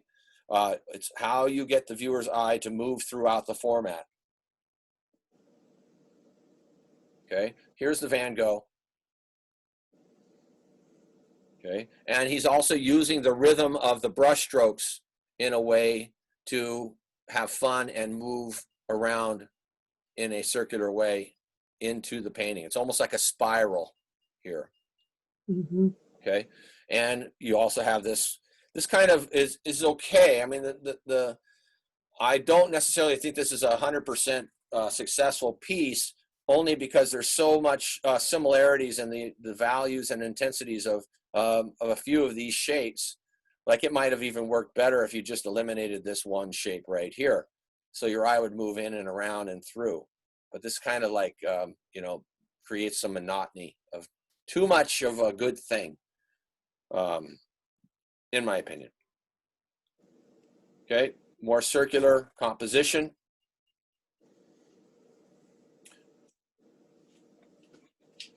So you can have a number of still life shapes. And, you know, this could also be a triangular composition. Mm-hmm. Okay, so you could have more than one possibility within the composition. Okay, it might also maybe be construed as a squarish, but I'm looking more triangular. But this keeps my eye moving like so, more in a circle or oval. Okay, this is obvious here. It also could be triangular, okay, or it could be circular. This is also same thing, triangular, or maybe because of this shape within here, more circular. I found these two paintings are done pretty much around the same time. This is a Gauguin, kind of a circular format here. You see, now you would, in deconstructing this painting, you would say that it's more of a muted green hue or muted green harmony. All the colors that are used to create this painting harmonize in that secondary hue of green. Okay, but the eye moves around. Look at the touching of the shapes. I saw this figure here, and then later on, I saw this picture here of Bonnard, this painting that he had done. And I thought, oh, that's interesting. I think, you know, they probably, one saw the other's painting and decided to introduce some form of an animal within the still life painting, animal, or in this case, a person. Artists influencing artists. Okay, this might be a squarish or a circular. Okay, and that's it. Okay, so let me get rid of that and go back to this. And so we did this, the triangular last week, more circular here. But all these things could have been used in any of them, okay? Any still life that you do when you set up, you can have objects within them, contrasting in size, margins being cut off on the edges, or the content of the subject matter, objects associated by use, or objects contrasting in form. And then we also have that square format, which we'll do next week. All right, same time period now. The tools, okay? Mid-19th century, we were dealing with Art Nouveau. Okay, things were stylized, mostly within the graphic design areas. You know, the magazines, not movies, playhouse posters. Again, the Japanese prints that came in really had a huge influence on the commercial art and advertising design of that time. And so we have here, this is one of the tools that they used. I don't know if you have one of these in your collection here, but it definitely would be worth to play with. And I think I might give a homework assignment on that. Have you used What are they called? a French curve? Okay. In fact, I'm going to say you all need to get a French curve, and you need to get some grid paper. Okay, grid paper. And that has little tiny cubes on it. Okay. Let's see, Art Nouveau, here we go. All right. Say we're developing an idea of life influencing art here. Okay. Same time period, we know about the Impressionists, but they were all influenced by the Japanese. So were the graphic designers of the time. We were searching for something else. You had the rebellion in the ranks. You had industrialization, as you saw, making the tubes of paint for artists to go outside. They also started to abandon earth tones for pure color.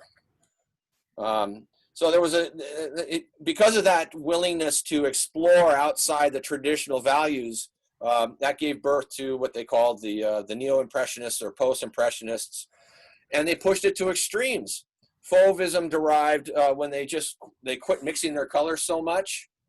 For instance, if you were going to mix a color up and you wanted it to be slightly muted, so it wasn't so brash, you might mute it maybe 20% down from its pure form. Okay, so it was a little more easy on the eyes. The Fauvisms, the Fauvists or the Wolves, they would maybe only mute it down 5%. Okay, but they still had the structure to their paintings. Then those the artists that of that time as well evolved into more expressionist paintings, and the Cubism all derived all at the same time. We went through, you saw in that video of the pixelations of the placing dots, pixelated color side by side. So as you step back, they would actually blend to make a certain hue. So red and green at a distance would merge into a brown, right? Or blue and red dots at a distance merged into a purple or a violet, okay? But the structure was still there. They still maintained an awareness of composition and graphic representation, use of color, and traditional representational genre painting. All right, this is something that I learned. I mentioned to you the story of when I walked into the wrong gallery up in Carmel, and the woman said, she taught me that the reason why the Impressionists, one of the reasons why the Impressionists did not earn much money until the 1910s or 1920s, and they were actually starving, was because their designs were not innovative. Okay, their contemporaries of Sargent and Whistler, who they were making some good money selling their paintings and selling in Sotheby's, and it had to do with their design. Okay, so, and we'll look at that a little bit here coming up. Okay, so this is Toulouse-Lautrec, Impressionist painter, one of the Impressionist painters. In his commercial business here, notice the designs of his shapes. You had variations in positive and negative shapes. Now, what I want you to notice here, because this is all happening around the 1860s, 1870s, is they started deconstructing the human form. Okay, they started things like this, having the human form be cropped out of the page. Okay. Now, there was this one artist named Barbier, and I came across this website. This is more of a commercial approach to things for advertising in magazines and posters. And I just was so fascinated because at that time period, Art Nouveau started taking off. Things were more decorative and ornate. So you can see these images that he created had not only beautiful color and sense of design, but compositionally, just some amazing, amazing works of art here. Big, positive, negative shapes. It'd be really great to do some armatures on them. This is Toulouse-Lautrec at the same time period, around 1899. Okay, notice this structure here. This is quite common to have a cropped variation of an architectural motif within the structure. Architectural motif here on the right. Okay, I don't know the year on this one here, but this is more American art, Nouveau Art Deco. This would be considered quite avant-garde then, and quite politically incorrect now. Yeah. Anyways, big dynamic shapes. This is where the French curve would come in, okay, or the Arabesque. Okay, the Arabesque starts to become a large influence in the design of positive and negative shapes. Why I like to look at these as well is for their color arrangements, their color harmonies. You know, I think it's just wonderful how they arrange the beautiful tones that they have. Here's your Arabesque, or what they would call a contrapposto, which means the curvature of the spine. Starting to crop the figure, diagonals. Look at the diagonal here, the Baroque diagonal that this line here, composition takes place on. Look at the cropping of the figure here. Big dynamic shapes. Tom? Yes? Does scale have anything to do with it? Because Yes. all of these look to me like book illustrations, which are quite small and are naturally going to be, I don't know, more simplified because they just plain don't have the acreage. You know, like when you have a big. Yeah, these would not be framed up into a gallery or a museum. These are more for commercial art. When you said book illustration, I would say more magazine illustration. Okay. Okay. Some of them I know are book illustrations, so by the way. Oh, good. Yeah. I recognize them. Yeah. So again, you know, the whole Art Nouveau time period was had to do with aesthetics. Look at the patterned areas. Okay. So what was happening was you had the concept of an expressive piece of work that had contrasts. You had areas of light against dark, okay, warm against cool, patterned area against flat area, rich against gray. All these contrasts started to play into the fine art. Again, this is more of the commercial art business of the time. Okay, so they broke up the space and they didn't have too much of any one thing, and it was rare that you had patterned areas against patterned areas. Here's your French curve and not necessarily Arabesque, but it's coming. Okay, so I'm gonna move on from here because we got to keep moving. There are plenty more in this, and it's just I just fell in love with this. In fact, I found all of these on a Facebook page. It was just packed full, but I don't need to show you all of them. So Thomas? that gives you context. Yes? So would Erte and Maxwell Parrish fit into this Coming up. Yes. era? Yes. Okay. Yeah, late 19th, early 20th century. Definitely. Okay. Yeah, you can see the aesthetics and the sensibility and the sensuousness of what they were trying to convey. I mean, I didn't show you some of those prints that I just showed you because they were a little beyond suggestive. Let me just say that. And I didn't need to go there. So we're not going to deal with the abstractions right now. Okay, so again, I'm going to go back to innovative design and what was going on at the time. This is my teacher, Ovanis Berberian. And if I were to give this to you, could you see the variations of possibilities of how this still life might be structurally deconstructed? Can you see this? Mm-hmm. What do you see? You see a triangle? Yeah. Okay. And some contrast with the white and the dark pink. Yep. For a focal point. Yep. Tying shapes together.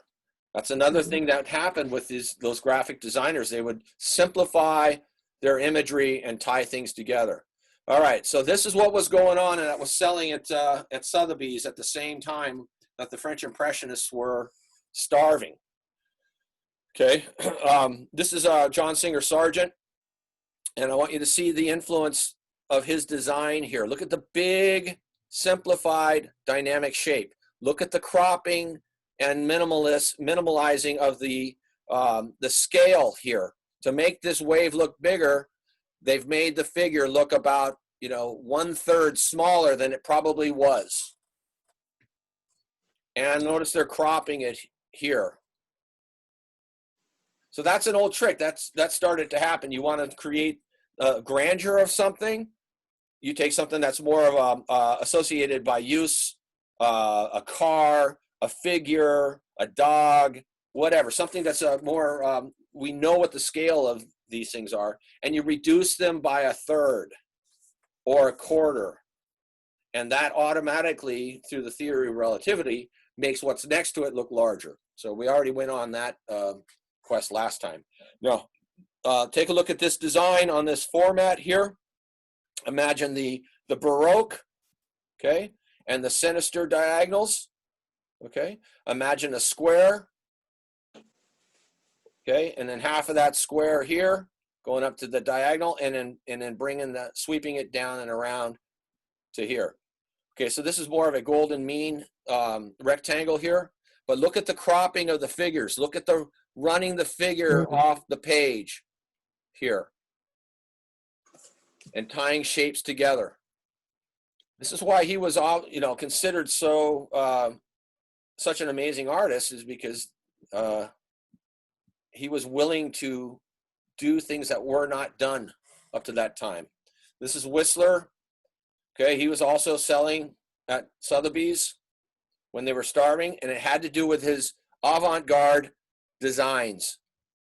Okay, simplifying things, only explaining oh so much. So this becomes important. The diagonal, then this is important. And then the sunset, and this is important. Okay, so it's simplified. It's an abstraction of what was in front of him. It's not explained, but it's implied. And all this simplified area is left up to the viewer to fill in with his imagination. Very dynamic approach. Same with here. Now, this is kind of a no-brainer. Things in silhouette, we don't know what they are. We have to kind of figure it out, hopefully. Look at the diagonal here. So anyway, so this is why those two artists were top of the game at that time, and the Impressionists were, they were stuck into their theory of painting outdoors, and they were not willing to necessarily, and they were dealing with color. They were not necessarily worried about their structure in their design. Two more whistlers here. Now these guys stole from other people too, and I say stole, meaning there was a guy named John Atkinson Grimshaw, who was Whistler's contemporary. That Whistler saw him and his paintings glazing and creating this beautiful atmospheric quality to his English paintings done along the Thames River. And so Whistler started doing that himself, started glazing and simplifying and creating these, beautiful abstracts. Okay. All right. This is an example too of that time, why he was avant-garde, because it was all suggestive work based on what he was seeing with the Japanese prints at that time. And this is the one painting that broke his back, or broke the bank, when Ruskin said you might as well just take a pot of paint and throw it on the wall. He did not like it at all. And I don't know if I mentioned it to you, but Whistler spent a year. He sued Ruskin for saying that, for defamation. And eventually he won, but he was granted 1 farthing for his troubles. But it still made him more famous than ever, because it was in the newspapers, every week for a year. But then after that, his nocturnes went down in value. So, all right, here's just a little example of that abstraction of the Whistler. Okay, and then you could take a look at this. This is a Rothko who comes along and sees a Whistler and then starts to be influenced by that. Okay, the structure of cutting up the bodies here. This is avant-garde. Okay, cropping the images, design. This is Kaibo. I think that both of these are. This might be a Pizarro. I'm not 100% sure. But here's that structure again that you see repeating, having these shapes become a huge integral part of the composition. Okay, and then of course in 1916, Paul Strand does a similar thing with his black and white masterpiece in photography. Okay, and this is the guy that started it all right here, Turner. It's all abstraction. Now he still understood. He understood the structure underneath, the symmetry of things as well. But he also worked to imply things and let you figure them out. Okay. Okay, design-wise, Monet. Take a look at Monet and look at this as his influence on Jackson Pollock. So it's just, everybody borrows from everybody or steals. The old saying is artists steal and painters borrow. So, okay, look at the avant-garde here. Look at the cropping of the figures. Okay, look at this. This is crazy. It's going off the page. Look at this. Her face is cut off.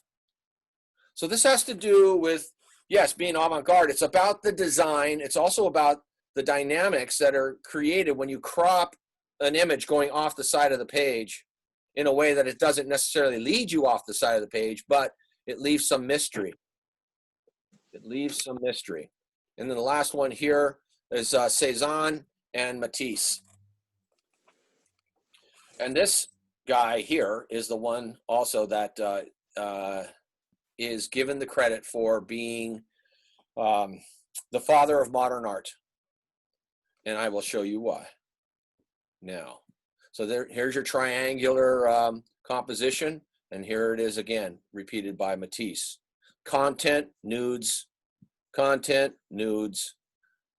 This is a blue, cool harmony, all right? And this is obviously a more warm harmony, and it's also structured in a way that the shapes are more graphically represented, okay? So you can see how the commercial art, the Japanese prints, all those things kind of figured into this time period where it was more about the flatness and the flat shapes of things that influenced how he was going to interpret the subject matter on a two-dimensional surface.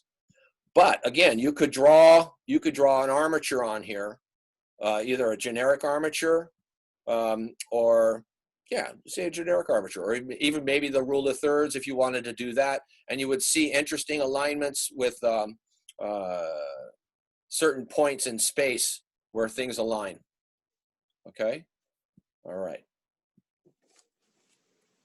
Okie dokie. This is the other thing that was going on here, okay, at the time. And this is what I mean by the things that were happening, but it wasn't necessarily known to the public. These artists started doing almost like a seance with the brush. A seance with the brush. They would learn to surrender their body and have their hands move with the brush and design things that were not of this realm. Okay, they called it fourth dimensional painting. And this is a woman here that had a huge influence on Kandinsky and it goes beyond the visual. She was courageous in so many ways. What's astounding is her bravery. There was nothing being made like this in the whole world. The leap into full non-objective abstraction, that just turned things on its head. At the turn of the 20th century, the world was on the brink of dramatic change. Political, scientific, and cultural evolution fundamentally changed reality. Art was changing too. Painters like Vasily Kandinsky and Pete Mondrian began to replace perceived reality with science, natural color with symbolic color, representation with abstraction. A new expressive form emerged. In 1944, as war again raged in Europe, these two icons of abstract art died, their legacy secured. But that very same year, another artist passed, one whose work was yet unknown to the public. A female artist who worked to make the invisible visible. Who was she? Hilma af Klint, an artist for the future. In a career spanning 6 decades, Hilma af Klint produced hundreds of paintings and thousands of pages of writings and notes that are as confounding as they are revelatory. But she may have left the world with more questions than she did answers. Hilma af Klint's abstract work predates the work by artists that we have long considered the pioneers of abstraction. Af Klint, working apart from those artists, just doesn't fit into our story. Born in Sweden in 1862, Af Klint was among the earliest women to study at the Royal Academy of Fine Arts in Stockholm. She painted botanical studies, landscape paintings. Here's a self-portrait. But her experience with spiritualism and the science of the day sparked her interest in new ideas. Whether it's Christian, Rosicrucian, Theosophical, she explored many different spiritual realms. Af Klint began to conduct seance sessions with a group of like-minded women. They called themselves the Five. Here's the table they met at. Here's an altar they built. Together they would communicate with spirits as mediums. The guides they encountered would send them messages, which eventually took the shape of art. One of these seance sessions proved to be fateful. In 1906, a spiritual guide commissioned Af Klint to prepare an artistic message for humankind. From January to November of that year, she did just that, in secret. This commission that she receives becomes really her life work. In the period between 1906 and 1915, Af Klint produced 193 paintings that attempted to represent the spirit of the world. She had complete and total faith that it contained meaning, and meaning that was essential to how the universe is put together. A mystical, idiosyncratic geometry emerged. They look like sacred geometric languages. So it's living. It's a living being, her work. Colors took on gender roles. Blue, female. Yellow, male. Green, the unity of the two. Forms began to interlock or even come into collision, like this series of swans. Botanical studies stood beside watercolors of the energy of those plants. Words and letters, sometimes indecipherable, populated the frame. Af Klint charted and codified these images and her philosophy in an expansive series of notebooks. it's beautiful. I mean, it's poems, what she's writing. She was creating a kind of library of ideas. The 10 largest are among her earliest abstract paintings, and some of the first ever made. The scale of the 10 largest is really remarkable. Gigantic, beautiful, bright pink images. The subject is just as monumental as the paintings themselves. The 10 paintings go through the lifespan of humans from birth to old age. And it's suddenly like the world might be different. Alf Klint rarely exhibited this work, keeping these paintings and hundreds like them from public view for her entire life. She even stipulated that her works not be shown for 20 years after her death. Why Alf Klint withheld much of her work from contemporary criticism remains a mystery. Was the public simply not ready? Did she break too much ground? I wish that I could ask her. I don't think she wants it to be clear. It's a journey. It's for you to figure out. It's more complicated than that. There's something so powerful in Hilma's work. It's really wonderful that she allowed us to save the message until now. She was looking to the future for a time when there would be a viewer who would understand the messages that she felt she was putting out in these paintings. Ideas always expanded beyond the edge of the canvas for Alf Klint. The spiral, an ever-recurring motif across her paintings, extended to her plans for the work's eventual exhibition. She made sketches for a circular building to house her paintings, where viewers would take in the work as they ascended a spiral staircase towards the heavens.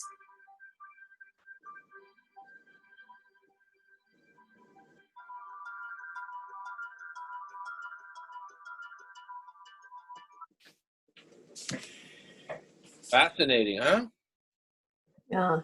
Yeah. Good Okay. stuff. Isn't that great? I mean, I wish I could have seen the exhibition. So, Yeah, and I think that distinguishes, at least in my understanding, there's a difference between the paradigm of art and then the paradigm of the alchemists and the poet, with the intention with it and the purpose of the work and what it serves in expanding consciousness. yeah. Yeah, well, we could definitely have a coffee over that one. Yeah. Okay, I mean, this just opens up a whole new ball game. Okay, so now I've experimented in this myself, where I'll just let my hand go and I'll just let my hand draw and I'll just watch, and I become the witness. And this last month I was teaching a journaling workshop, and I did it for an hour with some colored pens, and I'll just show you what happened with me. What happened? You weren't in a seance, were you, Thomas? No, I was totally conscious, just watching it. But this is what came through. Wow. All those colors, all those lines, everything. It just happened with those colors. And my hand would go over, and it would point to the pen I was supposed to pick up. I'd pick the pen up, I'd put it in my hand, and then it would come back over, and then it would just sit there and draw. And then Nice. it would lift off, and then it would. It was bizarre. So, I just wanted to say too that that there's a different with the art world has been through sort of like the male paradigm and the male creativity, and the creative feminine is very different. And for myself as a maker, I've always worked that way. Okay. And I know that there's other artists as well. And it's just a matter of conditioning and education and self-discovering. Yeah. Wow. Well, again, we could have coffee over that. Because this is going to be one of your homework assignments to try out, okay, to doodle. And then it's going to go somewhere from there. But this is exactly what these artists were dealing with, the surrendering during their creative process to let their imagination fill in the blanks, or where their lines or points in space would come together, how they would surrender during that process, and things would appear. Their imagination, what they needed to know, it showed them where to go. And Matisse, Derain, the Fauvist, Miro, Kandinsky, they all followed suit on that. They all started off with being traditional representational landscape painters, and then they started to let go and allow this fourth dimensional painting to start come into play. There are these artists here, and this might strike your fancy to take on in the future. Let's see, we've got Expressionist artists. Here we go. So let's, I'll just show you this. This is a Voyard, all that same time period. Voyard, Bonnard, Klimt, Gustav Klimt. They weren't necessarily 100% developing their paintings from the fourth dimension, but you can see, again, there was a conscientious design process going on here. What's in light, what's in shadow, okay, what's simplified, patterned areas against flat areas, big dynamic shapes, okay. This all comes from the Art Nouveau, Japanese print influence. The cropping of the figures that was going on prior to that, okay. So it's a way of breaking up space and creating beautiful works of art that are pleasing to the eye. But yes, this was avant-gardism going on. It was taken like the those magazine illustrations into a more fine art basis here. Okay, I don't know who this is. This is, I can't tell at the bottom. But again, this is like Matisse would be doing with his paper cutouts, just totally simplifying the forms and not rendering them so much. Okay, here's a Voyard here. Look at the Arabesque design here. Cropping of the figure, okay, the color usage, cropping of the paintings, okay, simplifying of the composition. This is a Bonnard over here on the right. Okay, so but you can see as a more or less a post-impressionist, expressionist painter, intensifying the colors, having complementary colors in the neighborhoods. It's all, you know, they're not totally brash like the Fauvists were painting with, but they did push the intensities of their colors. Thomas, do you know the name of this? Do you know the name of this painting? I do not. Just look up Bonnard. Just look up Bonnard paintings. I just love him. I mean, oh my God. Google images. That is a beauty. What's that? Beautiful painting. Yeah, I know. I mean, at this day, this is so in your face to traditional painting where you have only half the figure represented. These guys were just, they were out of control. I'll just say that. Okay. Beautiful warm harmony on this. Look at the placement of the figures over here in this big simplified area over there. But again, if you were to do an armature, it'd be interesting to see where things line up. Like this would be your square right here. Okay. Your square would be here. So this is almost a golden section rectangle. I'm getting my shapes all mixed up. Okay. This wasn't necessarily appreciated by the masses. These guys were called deviant artists. This art was not appreciated by the masses or the Nazis when the Nazis came into power. They actually really did their best to re-educate these artists and steer them away from this type of work because it was deviant. It was not traditional and conservative. Okay. I have a great picture of Derain and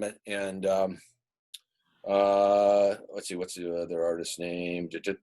I'll think of it in a minute. That was painting like this, and in 1935, I think it was, they actually were re-educated. I have a picture of them standing on the train at this train station with a bunch of Nazi generals going to get on the train and go to Munich and tell the art students in Munich no longer to paint like they were painting. Wow. Yeah. That takes a lot of golf. Yeah, Matisse didn't go. He was supposed to go. He said no, thanks. I'm out of here.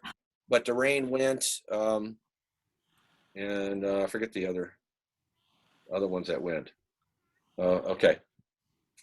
All right. So choices. What I'm doing right now, I'm just giving you guys an awareness of maybe directions you'd like to head. Okay, things you'd like to do or explore.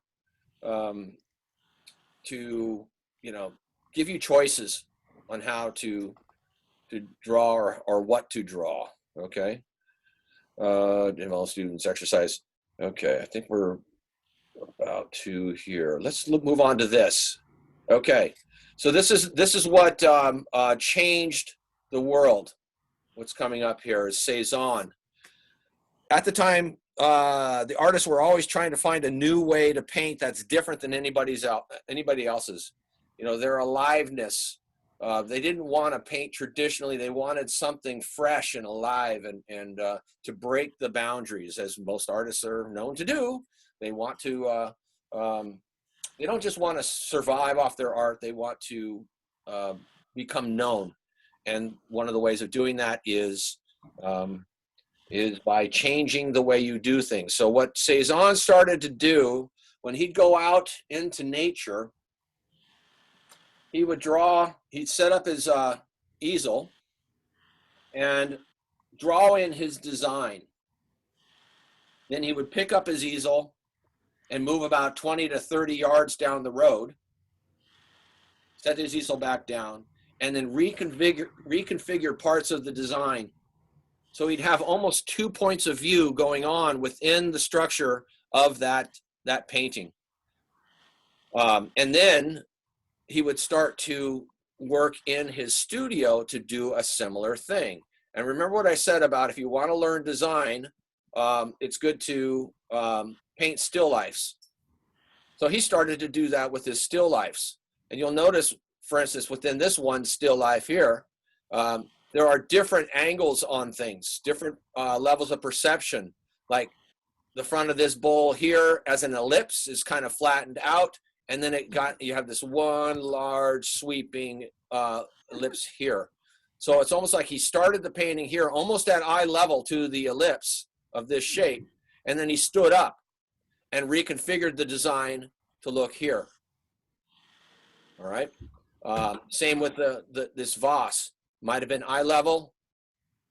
And then when he stood up, you could see into the ellipse. And so he would exaggerate that ellipse. So it started to change shape.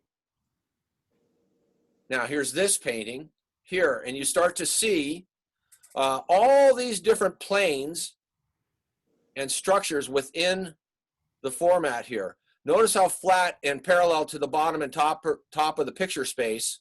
This is the top, that's the bottom. How parallel it is here, okay? And then all of a sudden you're seeing what's next to it, and you're looking down into this vase. Okay, and here, if this lid were off, you'd be looking down into the vase here, but the bottom of it, which would be due to perspective issues, you would see more of a reveal on this ellipse, but he would flatten that space, or he flattened this space. So he was constantly going back and forth between changing what you were looking at, and which changed the whole structure of the piece, of the painting. So here's an example here. This has been deconstructed. So let's just say his one point of view might have been here on this basket, and then what's inside the basket here, all the fruit or whatever's inside, is taken from 3 feet over in this direction. So let's check it out. So here's one point of view. Then he gets up and he walks up, and you can see a reveal.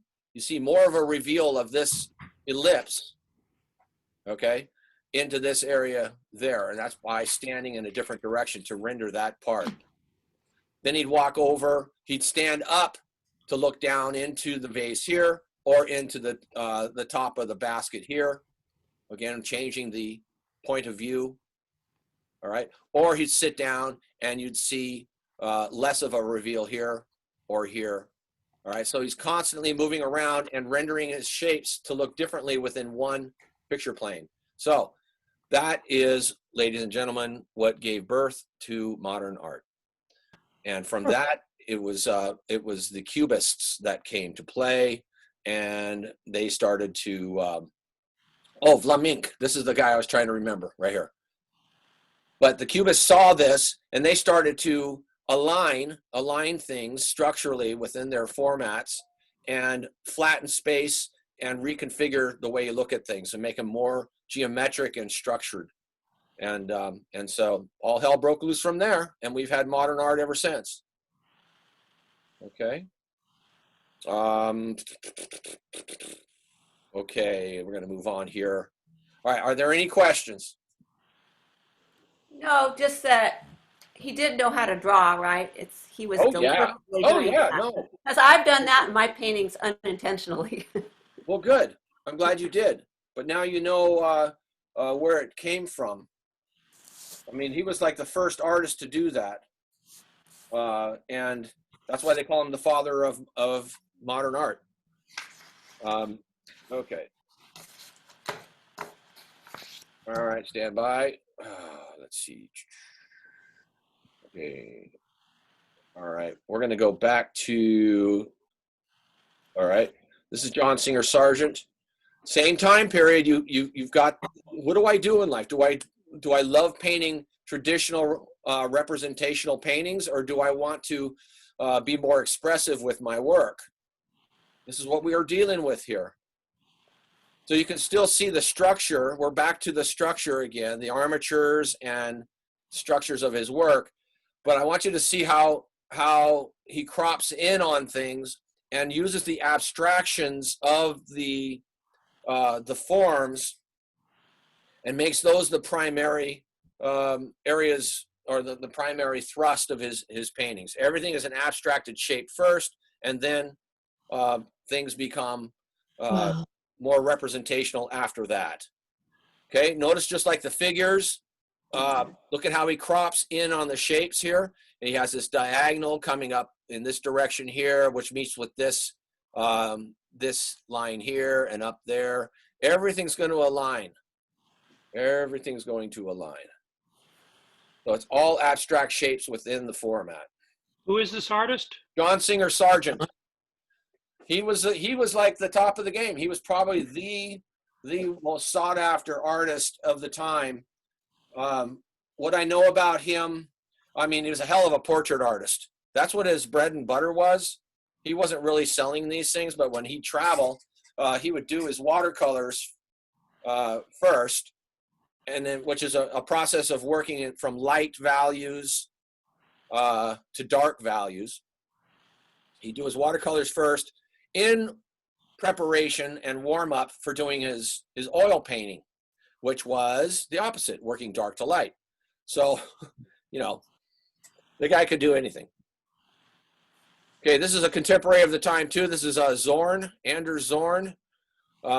Notice again the fashionable way of creating more dynamics within a composition is having the diagonals and the shapes be cropped off the page.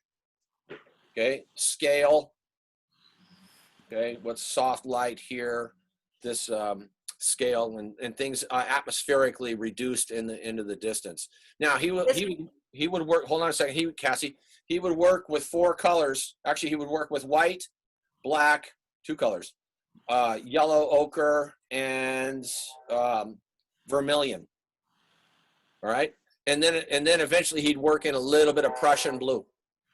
So yeah, Cassie, you were going to say something. Oh, it just reminds me of that homework assignment you gave us with the lady in the boat.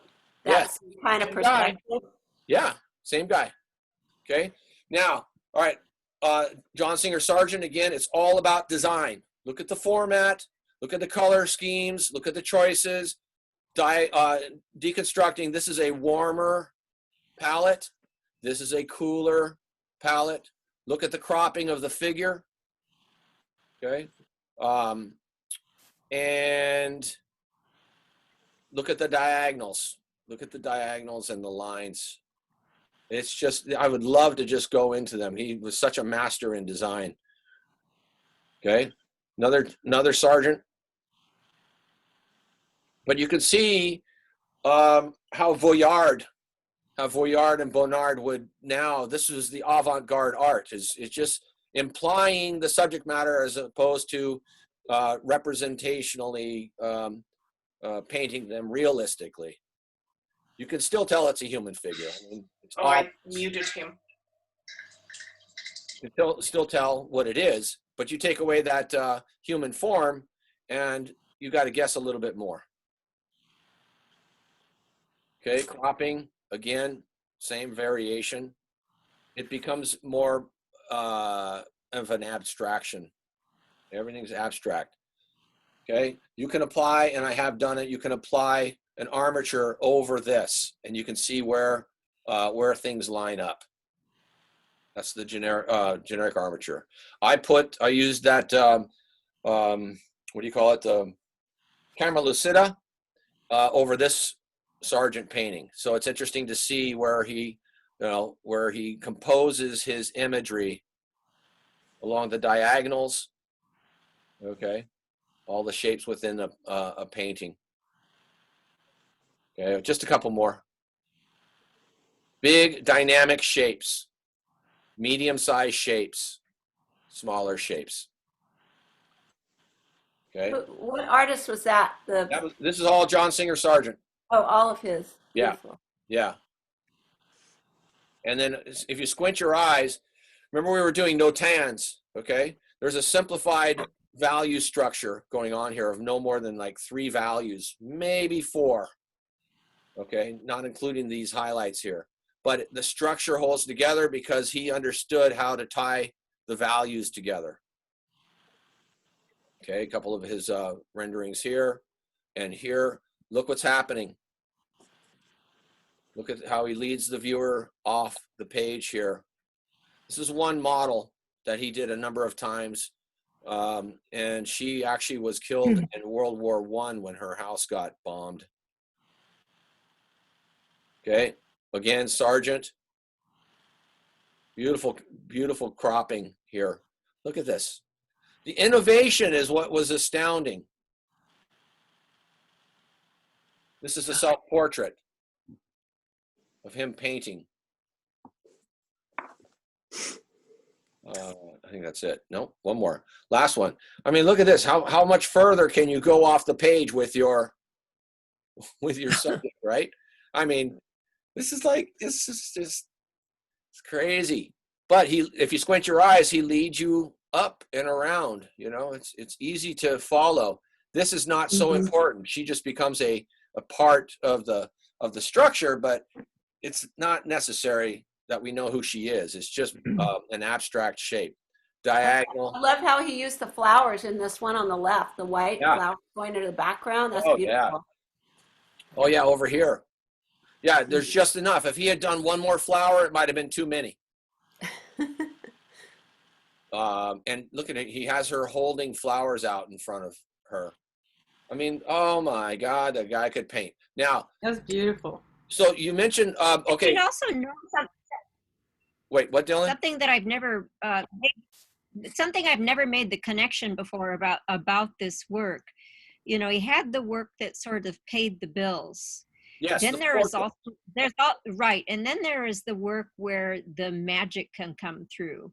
That, you know, in landscapes, you know, you can feel the spirit of the space and the magic of the fairies and other things, and he captures that. Oh yeah. Unlike, I think, any other artist that I know.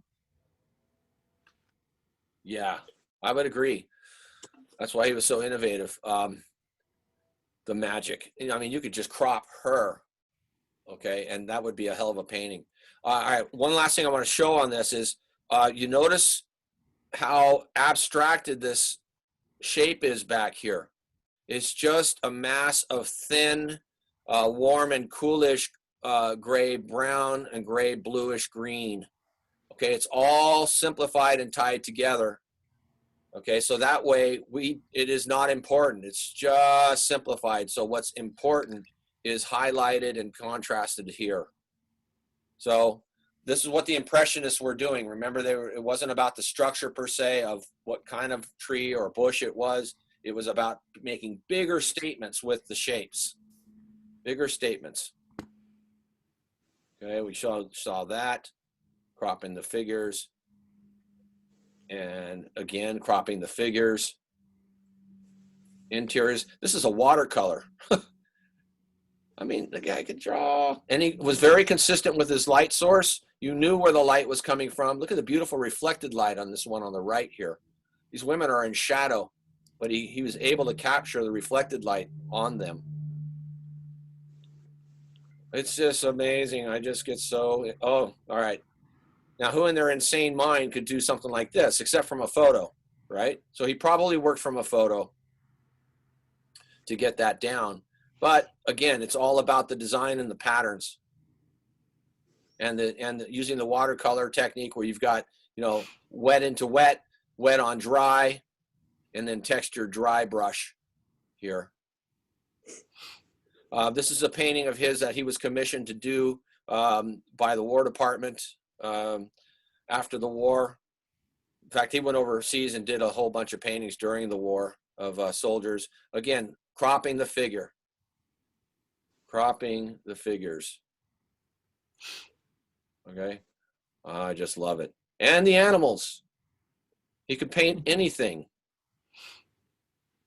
Okay, I did that one and this one here. I just saw this one the other day for the first time. I thought, oh my goodness, how hard is that? Figures in dappled light. And the beautiful, cool. So he would also use a white, like a Chinese white, or a white body color to make his cooler light blues sing. Okay, all right, that's enough of him. Wow. Oh wow, I know. Okay, so but the most important Never thing enough. as far as the design I wanted you to see on that was you know, creating art for art's sake, and cropping the figures. You were going to say something, Kurt? I just mentioned that it's never enough. I never. He is remarkable. Yeah. Yeah. Yeah. Oh yeah. I have. There's more, but you know, he's who I wanted to point out this time to you. All right, now you guys are going to get.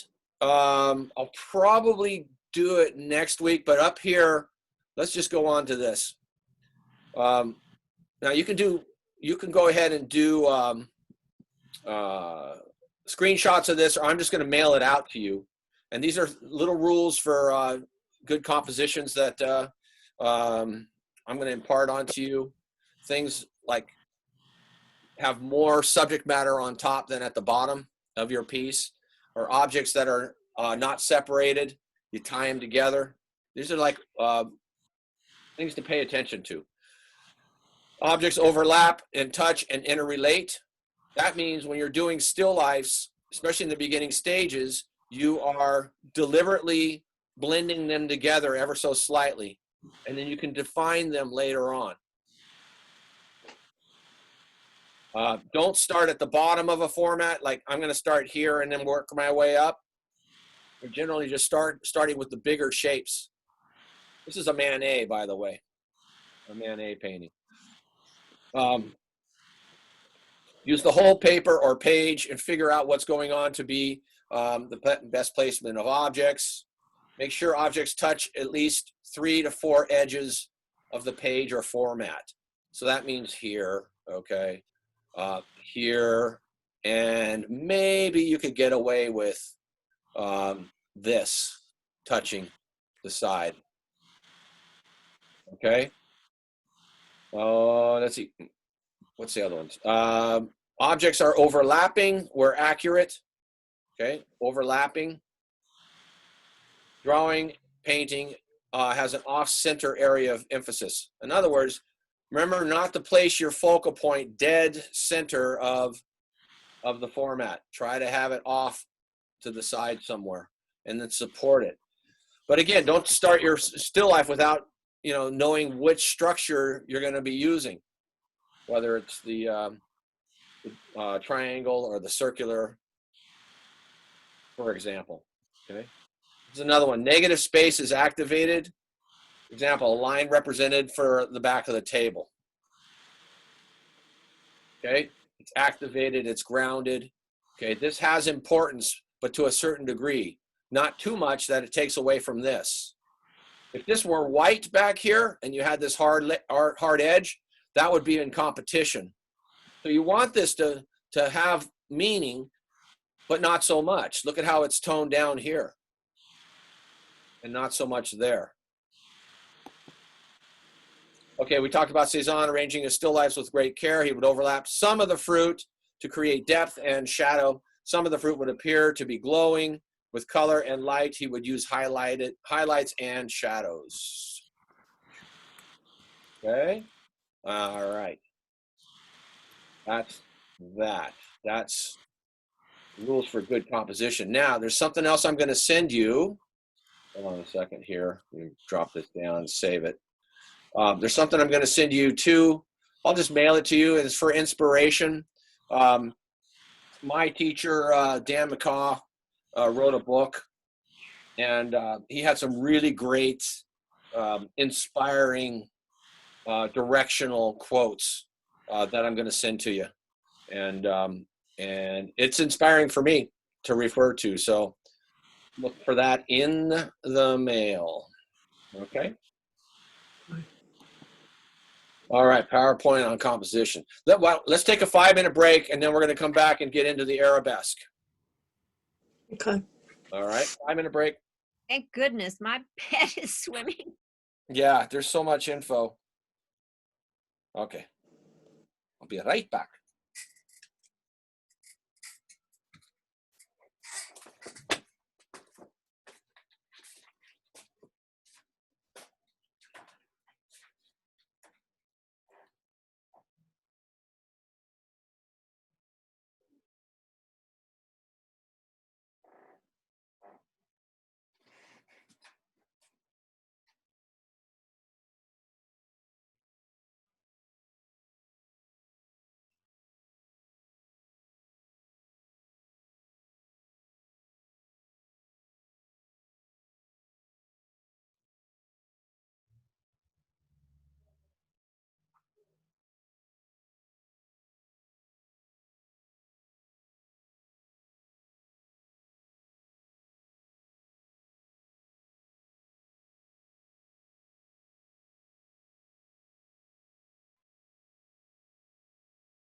All right. So if you look at my picture right now, if you, what I want you to do, I want you to pin my picture. It's either pin my picture or spotlight my picture. Okay, I've got it connected to my iPad. Dylan, which one would it be for them to see my iPad? It would be, let me look and see. I can see it because okay, so they don't need to pin it for the full screen or anything? If you can't see full screen, go to Thomas's upper right-hand corner. You'll see 3 dots and put pin video. So go to Thomas's screen, the upper right-hand corner. You'll see 3 dots and hit pin video if you're not seeing what he's doing. Okay. 3 dots. Yeah, in the upper right corner, and then scroll over that, and it'll give an option to pin video, and then you will see his screen. He'll be the main stage dude. Okay. Well, when I pin the video, I see Thomas, and so I think that's wrong. Do you not see his screen? It should. Yeah, his screen is little and he's big. Okay, so then I'm gonna go back. Huh. Yeah. Yeah, you don't want to see me. You want to see it's a blank screen right now on my desktop. Oh, so I see that without me having to change anything. Just FYI. Do you? Okay. All right, fine. Yeah. Excellent. Okay, so this is what I'm going to do. For the next couple of minutes, you're going to watch me. Okay, I'm holding up my stylist pin. Okay, my stylist, stylist or whatever it is. And I'm going to, on this page, I'm just going to let my hand relax and I'm going to let something happen. Okay, I'm not going to force anything. And I wish you could actually see, maybe if I do this, no, you won't be able to see it either. I'm just going to relax, I'm going to breathe, and I'm just going to watch what happens here. And you're going to see something appear. Let's see, make sure I've got enough material here, everything's dark enough. Okay. And we're going to just see what wants to come through. All right. So I'm surrendering to the next dimension. All right. Some say it's spirit. Some say it's nature. Some say it's God. Some say it's whatever. It is what it is. I'm not necessarily aware of what it is. I'm just allowing it to move my hand and use it as a tool because it wants to come through. Okay. Are you using your dominant hand or your non-dominant? Yeah, my dominant hand. Good question.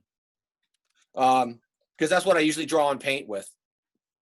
Okay, so I'll kind of describe when things happen. Like right now, the pin, I'm about 2 inches above the board, and now it's kind of selecting where it's gonna come down and play. So this is serious play here.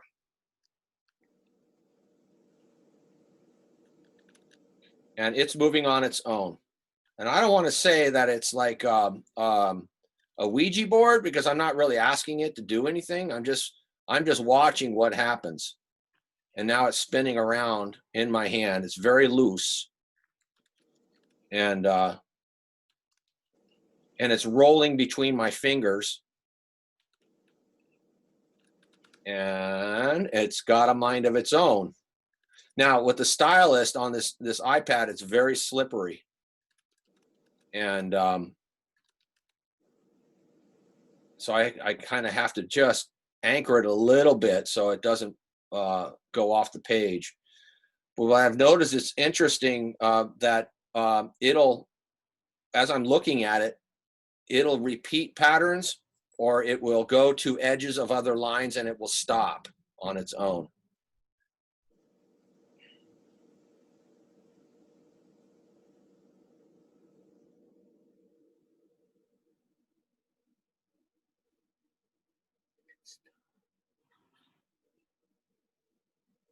It's got a mind of its own.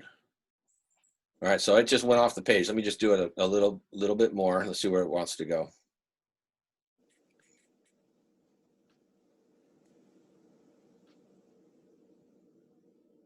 Now there's no structure to this. I have no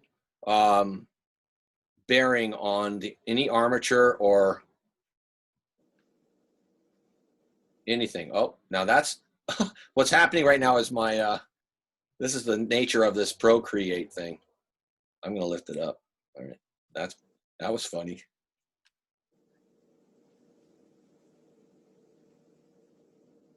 So you could do this with a brush. You could do it with color pencil. I'm altering the pressure. I'm just kind of like lightening it up a little bit. And then it's got a mind of its own. All right, that's enough.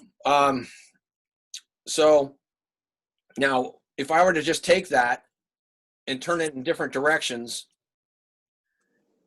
I can make different things out of it if I want. All right, I can fill in blanks, much like that one exercise that we were doing earlier. Okay, so that's interesting. That's falling and let's see. This is how I drew it, like that. That's how I drew this thing. Looking at it like so. But you can see now that I change it in different directions, it takes on the possibility of different forms. They become beginnings of something else. And I just was a witness to this. All right. And so now what I'd like you to do, I'd like you to spend 5 minutes seeing, relaxing your hand, relaxing your arm, and letting the pencil or brush or whatever you're looking at have a turn. Okay, so let's spend 5 minutes doing this. And if it doesn't work, that's fine. I'll continue to draw here and see what happens. Maybe I'll change color. I'll change color and see what color I want to come in. All right. All right. And Thomas, you are looking at the page yourself. Yeah, I'm looking at the page. I'm looking at my hand. I'm looking at the stylist, and I'm just watching. I'm just watching it go on. And I'm not pushing it. I'm letting it, based on the medium that it is. I'm letting it kind of do what it's going to do. It's like automatic writing. I'm sitting here talking to you while it's moving. Okay, it's just doing its own thing. The more pressure I put on it, though, and the angle, because of the stylus, it might get fatter or it might get thinner and lighter, and it's doodling in the 4th dimension. So after this, write this down. 4th dimensional painting, and I want you to look it up. This is what also the German Expressionists were integrating into their work.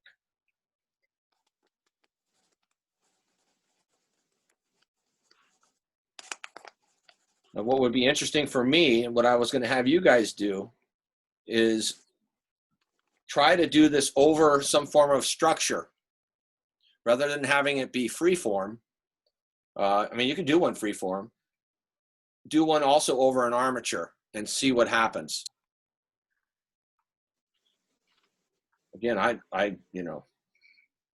it's news to me. It's also fun to do it with your eyes closed.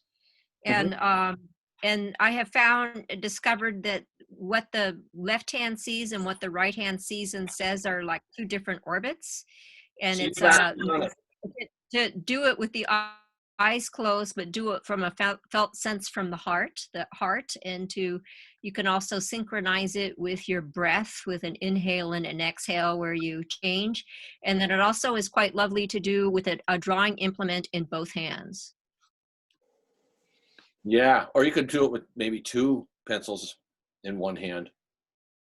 Now I noticed that because of this Procreate program, when I close my eyes, if it touches in a way, a certain way, it drags, it changes the nature of the line, makes it more of a straight line, and then it drags a whole bunch of shapes in one direction. So it's almost better to do it, I would say, on a canvas or on a board or paper. And So that way it's not going to, you know, remove anything as you're going.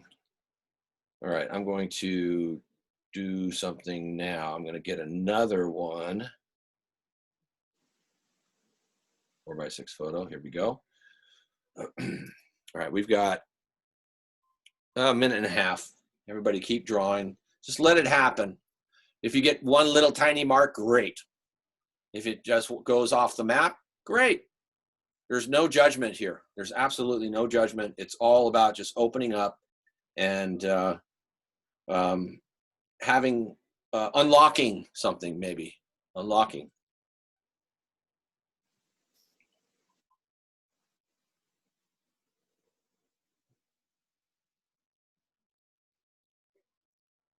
I mean, this is our intuition that's at work here as well. We're developing our intuition. We're, you know, that inner voice.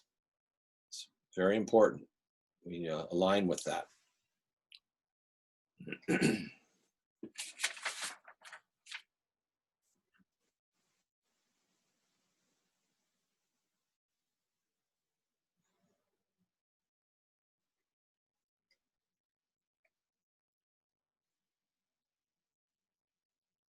Okay, 20 seconds.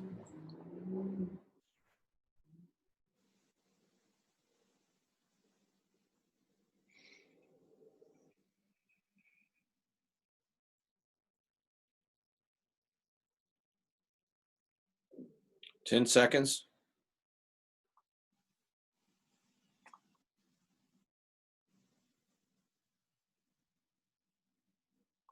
And time.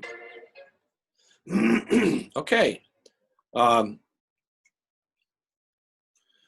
right. What you should see now on my page is just a blank sheet. Okay.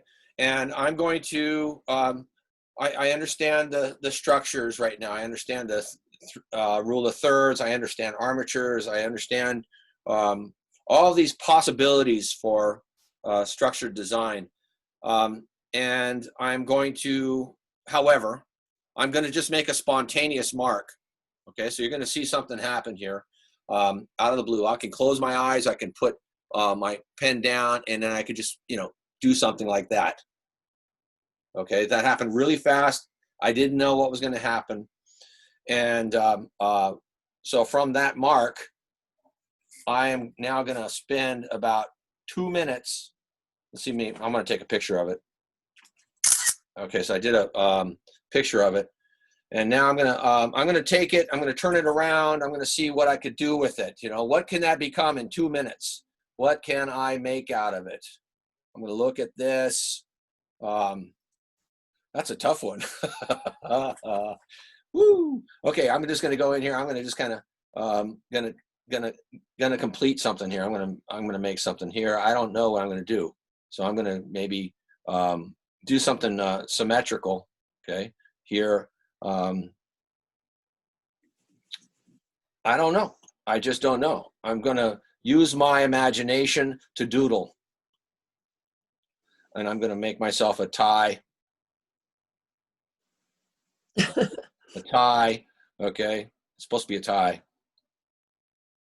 Okay, and I'm doing this fast because I know we don't have that much time. So I'm creating. You know, like it's an old-fashioned collar, right? An old-fashioned collar. You got this, this, this. All right, now I'm looking here, here, here, and here. Okay, and I could, in theory, I can erase some of this here, and I could have. Let's see what I could do here. I could have someone coming up out of it. You know.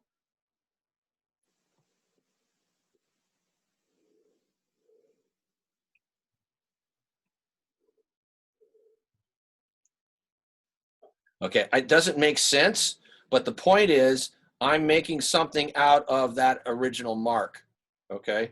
That's just taking a mark and letting your imagination go, okay?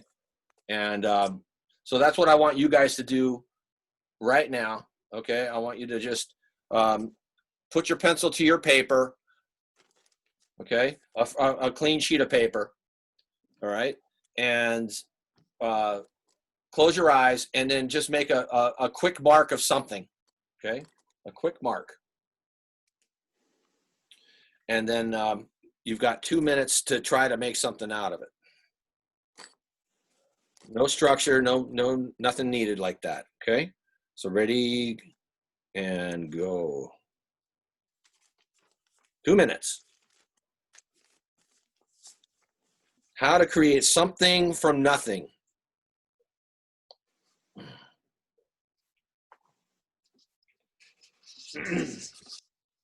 Again, there's no judgment.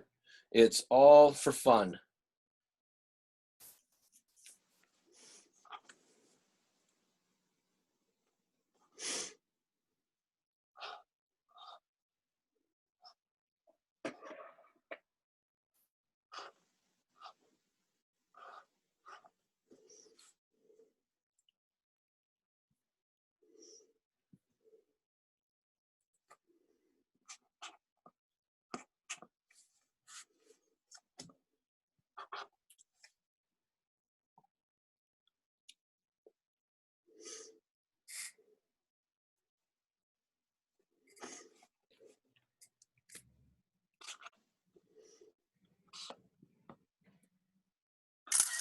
One minute.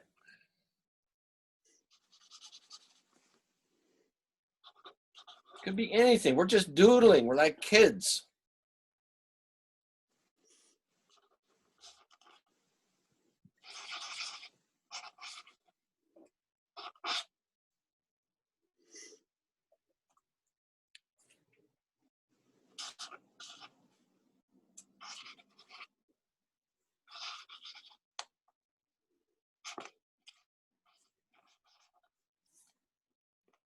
Thirty seconds.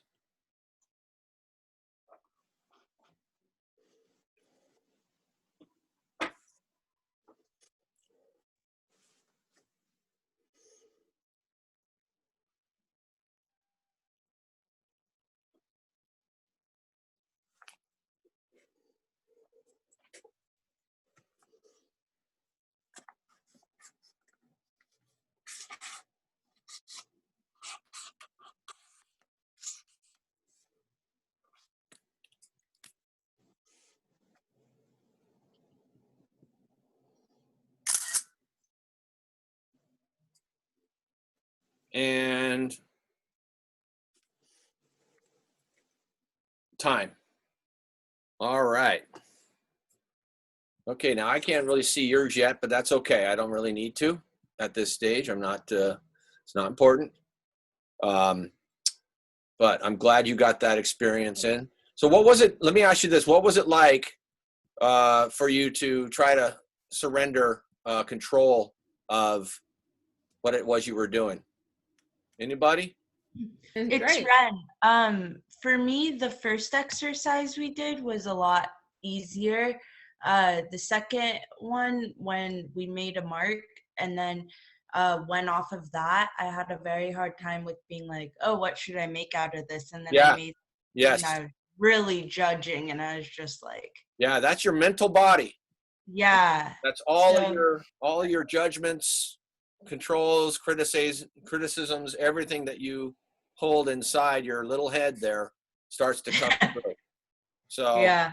For Dylan, it was my comfort zone because I've always, everything in life I've always initiated from within, and I've never really had an intellectual right brain. Well, now I am. Now I feel like now that I'm 62 and I've done this other stuff, I've never really had a choice, that it's always been this automatic thing that's come from somewhere. Yeah. Good. And now I'm trying to learn, you're really challenging me to use sort of the, the analytical brain to be more methodical about learning. Yes. Well, I'm trying to be gentle about this. I'm trying to bring a little bit of structure into your life. So you can still be, you can still be creative and exist on those planes, but now you can do it with a little more understanding of form and have choices on where to place things. So this is Wendy. I had to, the first exercise, I had to close my eyes to let go. Okay. Good. The second one, once I made the mark, it was really easy to figure out what I was going to gonna do. Good. So sort of like, you know, the mind, you can start to see shapes, you know, something Yeah. may resemble something and you say, okay, well, what are my choices? You know, do I do something symmetrical like I did, you know, or, you know, am I seeing shapes out here? You know, is my imagination using that format and that realm of possibilities, that this is like the Godhead, you know, this is where anything is possible. And the more you practice this, the more you'll start to see these possibilities. And now with structure, you know, you'll have choices and you'll be able to kind of work in tandem, hand in hand, to make more cohesive and just beautiful designed compositions. Okay. Yeah. Anybody else want to say anything before we move on? Because we got to move on. Anybody? Kurt, how'd you do with it? Well, it was a bit of a struggle to let go and just sort of let the hand be the boss. But it's something I should spend more time at. Yeah. Just practice it a few times. And I mean, the type of artwork that you did last week with the spheres and everything, that's you're bordering on surrealism. And that's what a lot of what the surrealists would do. You know, they're 1 foot in this world and 1 foot in the next. I'll give it another go this coming week. Yeah, do, because that's part of the homework assignment. So, all right. So now we got to move on. All right. So we're going to look a little bit at Van Gogh, and then we're going to move into the Arabesque. Okay, and the Arabesque is going to be really, really cool. So where did it go? Oh, here it is. So Van Gogh, he was so grounded in this information. Oh wait, let's do this. I'm going to do this. Can you all see my my desktop? Yep. Okay, good. All right, so I put together a few of these still lifes, which show the Arabesque, but it's mostly Van Gogh and circular stuff and Arabesque. Okay, so let me play here. All right, so here we go. Van Gogh still lifes. We saw these. Okay, so here's a lesson for you in design. This is the same exact painting found on the internet. Okay, but look at the two different expressions of it. Now, without seeing the original, we don't know how it's being expressed. We don't know. This is like cool and blue and chalky, all right?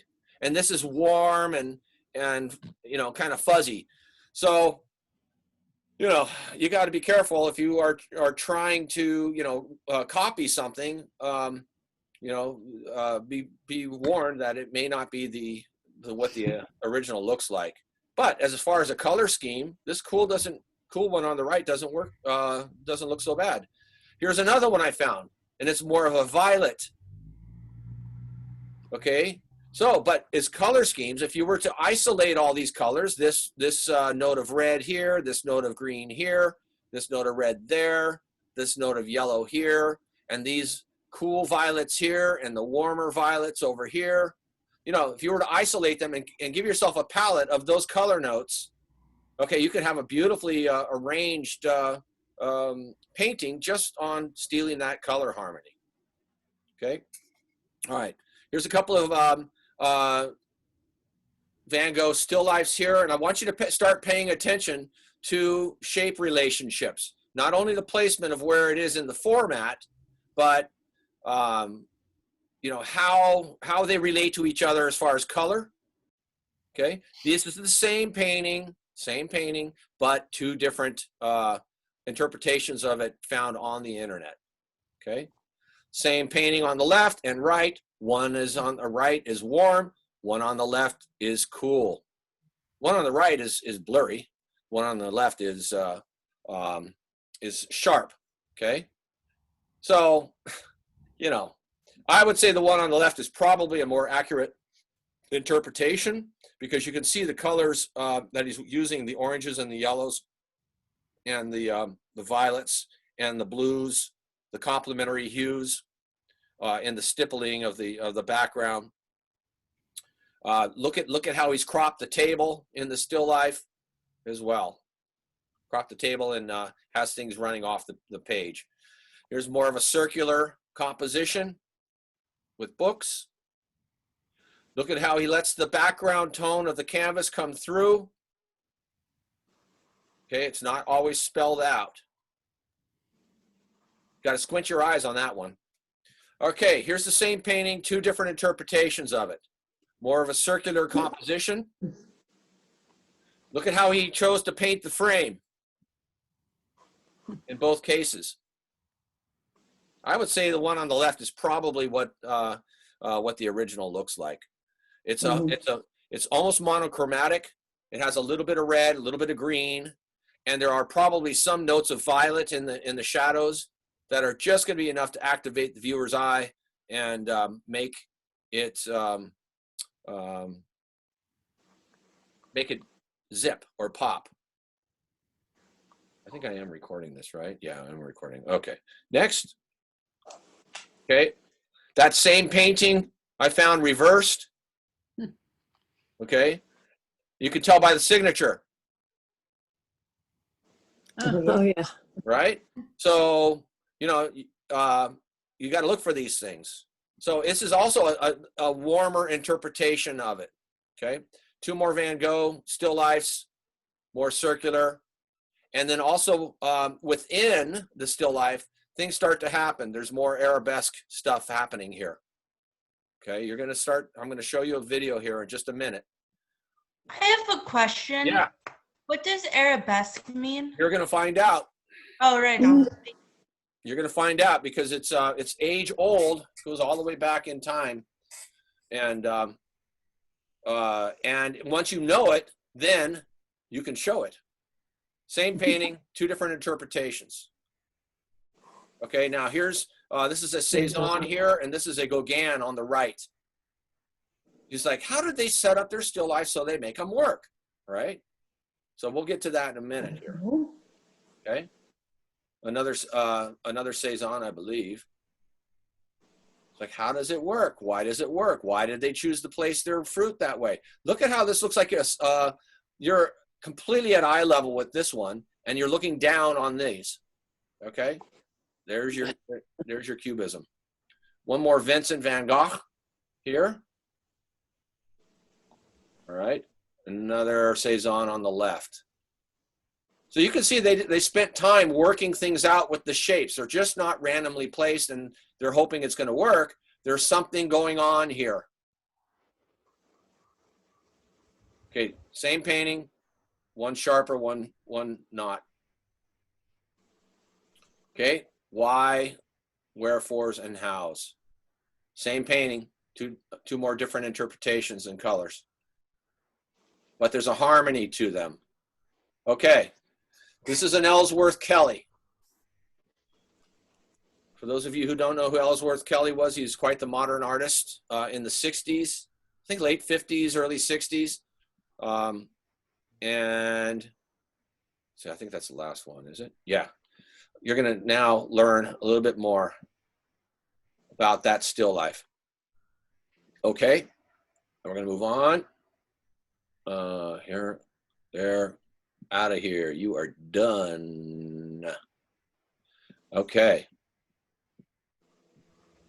All right, so this Barnstone guy had it down. This is an old video, but he explains about the Arabesque here. Just amazing. And this guy influenced a hell of a lot of people. He just died, I think, this last year as well, so skip ad. I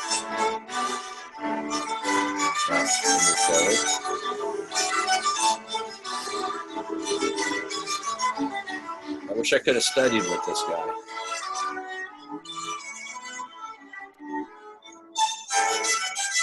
So he's going to bring some realization to the Arabesque right here.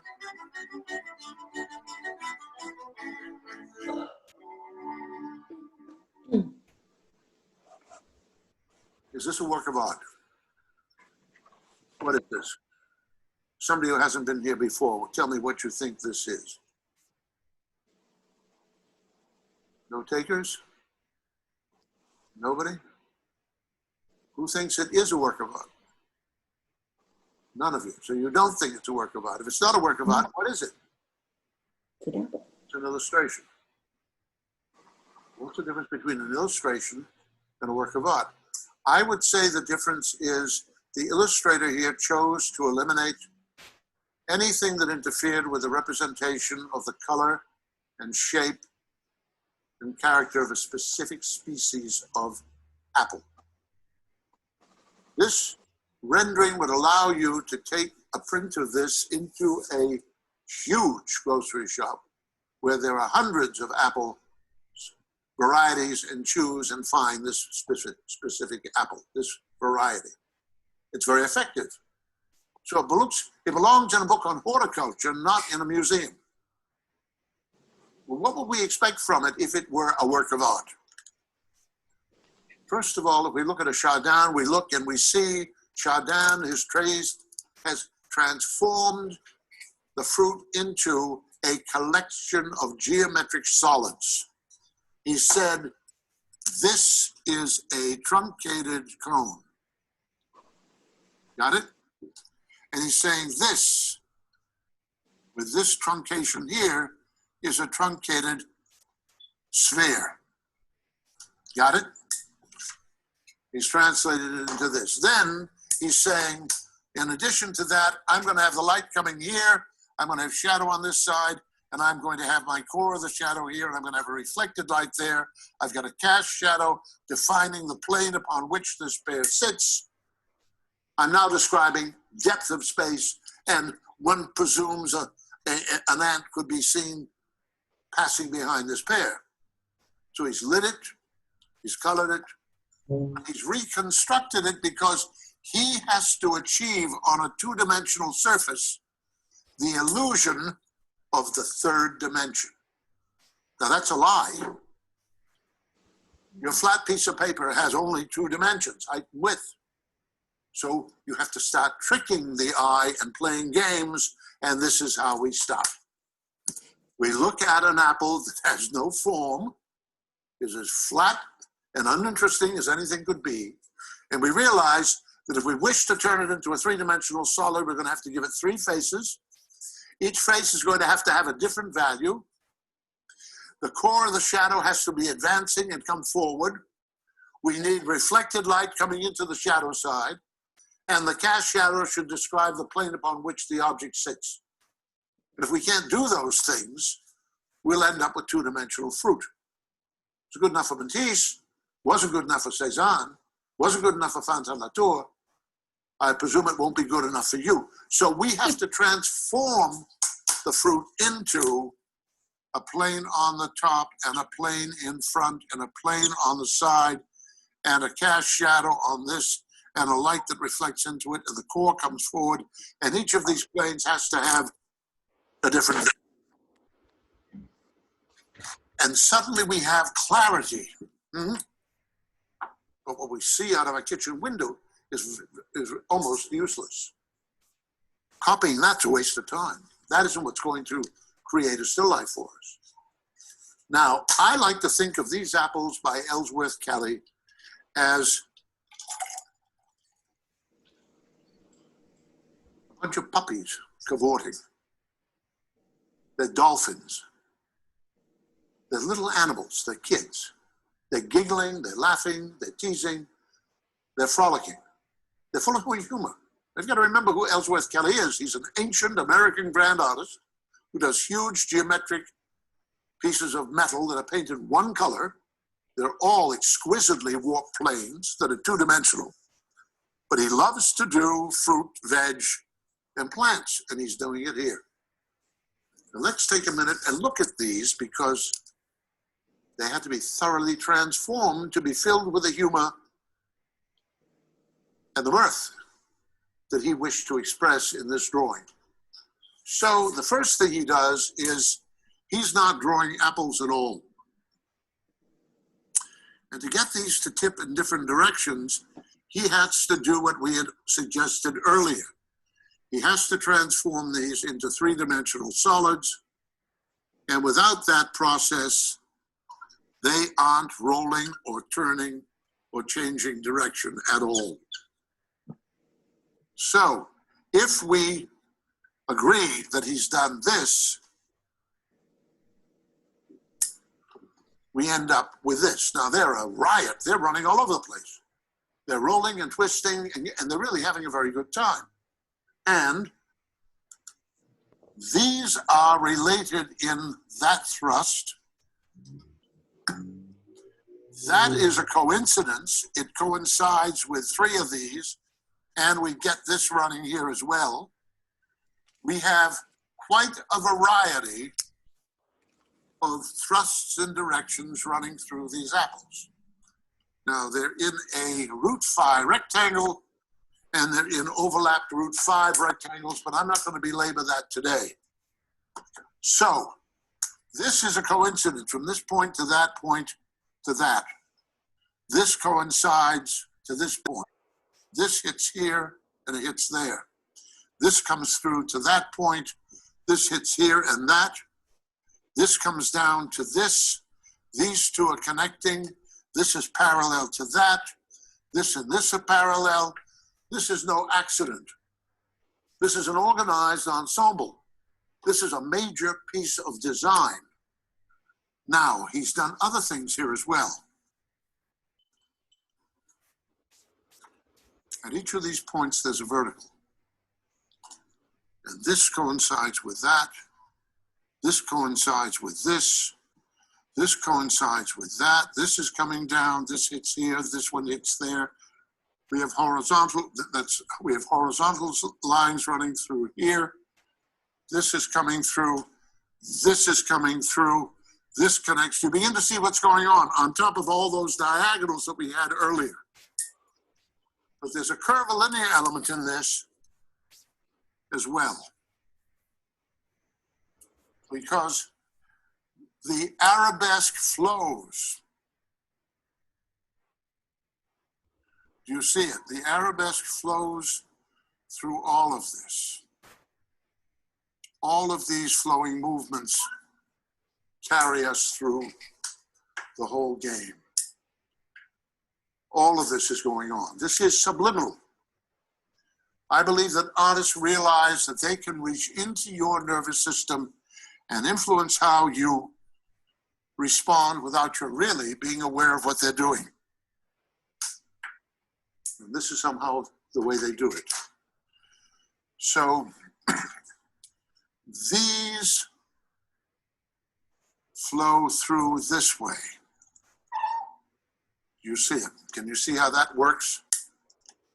Those link in that fashion. These link this way.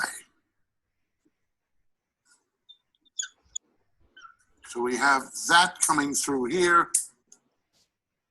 So we can open this up. We can come back and we can say, these work this way. There are many, many, many games going on in this piece. Collectively, I believe Ellsworth Kelly has revealed that he has a wonderful sense of humor, but more importantly, he's loved drawing all of his life, and he's able to employ the language with consummate success. And communicating a sense of humor is not an easy thing to do. I think he has.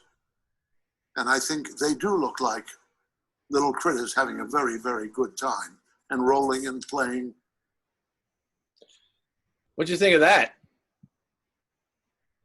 Fabulous. All right. Okay. Now we got one last thing to look at here, and then we'll go on to homework. Okay. I didn't see all that when I first looked at the apples. Right. Neither did I. You know, when the student is ready, the teacher arrives.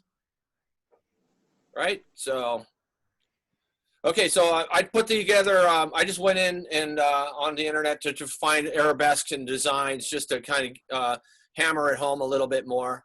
And so what I wanted to point out here, something that's classical in figurative work is it's not necessarily a sweeping arabesque, but the term contrapposto is quite common in classical renderings of the form, and so you should all know what the S-curve means, or that it means S-curve. Okay, so I found a few paintings that employ that arabesque in design.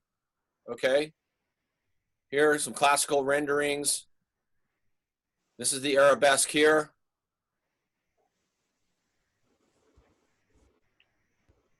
Okay, so in going deeper, I'm learning that the arabesque, I think it comes from Arab. And so some of the early, what should we say, Islamic art was derived from this. Anyway, they're now applying this as an arabesque shape, the sweeping wave-like pattern of Van Gogh. Look at this as a overall shape, as an arabesque in Monet's painting here. Okay, here you start to see these shapes in Arabic design or Islamic art. Okay, here's some Islamic art here. Some Islamic writing or calligraphy down here. This is someone's interpretation using curves, French curves, whatever it takes here. Okay, some graphic design patterns. This is more, it almost looks like a combination between Islamic art and Celtic art. Yeah. So here you've got some Art Nouveau. Look at the arabesque in Art Nouveau. You remember seeing some of those figures in the commercial illustration, how elongated they were and how stylized they were. More Art Nouveau. Decorative patterns here. Okay, this is Matisse, or it's a rendition of a Matisse over his dancers here, and how things kind of smoothly move around. Okay, this is contemporary art. This is more an understanding of the positive and negative shapes, how things kind of flow, the dynamics of the composition, or I don't really agree with the what's going on in the picture, but still, as far as cinematography and still photography, if you have an awareness of the arabesque as an important possibility for a composition, you utilize it to the best of your ability. Okay, all right. So I guess ballet, the arabesque in ballet was named after this. I would think so. Yeah, it's the right shape. So. Yeah. Or maybe the other way around. Yeah. Okay. Well, if it's Moroccan, though, it's probably in Arabic. It's probably named after that. Yeah. Okay, so now you can start playing with this as well. You start to see it. This isn't Ellsworth Kelly, of course. This is a Cezanne. But still, when you start to see, like you saw all those Van Gogh renderings of potatoes and lemons and things, they're placed in ways that you start to see a bigger picture of alignments and coincidences, and so your job is going to be to do that. By the way, is to create a still life. All right. That's number 3 here. You set up your own still life using relative design of arabesque. You could do it in pencil or paint it in color. Keep it simple. You can also do a notan first for value patterns. Okay. Notice I went with number 3 first. That might be the funnest of these. Who knows? Number 2, homework. Practice automatic drawing and painting. And you can do it over an armature if you want to see what happens, to see if, whatever it is that's moving through you pays attention to some divine energy of those structural vertices and etc. My brain is fried. Okay, and then the number one was expanding the imagination, non-figurative abstract from a scribble or a gesture mark.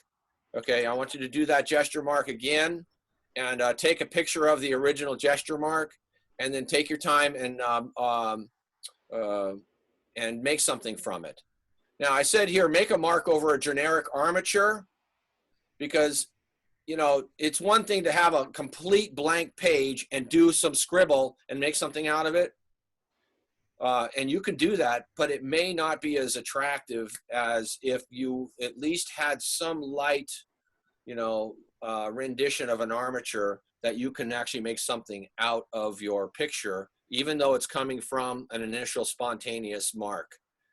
Okay, so you're going to create something out of nothing, and you're going to draw or paint the image. That's a lot of homework, and I know you have like 6 other classes you need to do homework for. So, but mine's the most important. So, all right.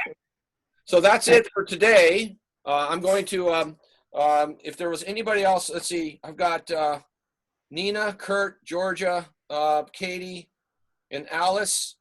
I'm going to look for your. Going to look for your homework. Rin, did I get to you, or Stacy? No, you didn't. But I'm working on this last week's homework, and I'll be sending it to you. That's fine. That's fine. Okay. There was also one other image that Dylan wanted you to look at, but that doesn't. That's right. No, I forgot Dylan. And Nicola. And Nicola. That's right. Okay, so I'm at this stage. I'm going to say goodbye to everybody else unless they want to stick around and watch the critique, and I'll go through and find those images and give them their just due. Thank you. Thank you. Okay, everybody. Thank you. So Bye. thank you very much. I'll be sending this to you this afternoon. Okay. All right. Thank you. You're welcome. Thank you for coming. Turn off recording. Yes. Thank you. Should I stop by in about a half an hour to get that book?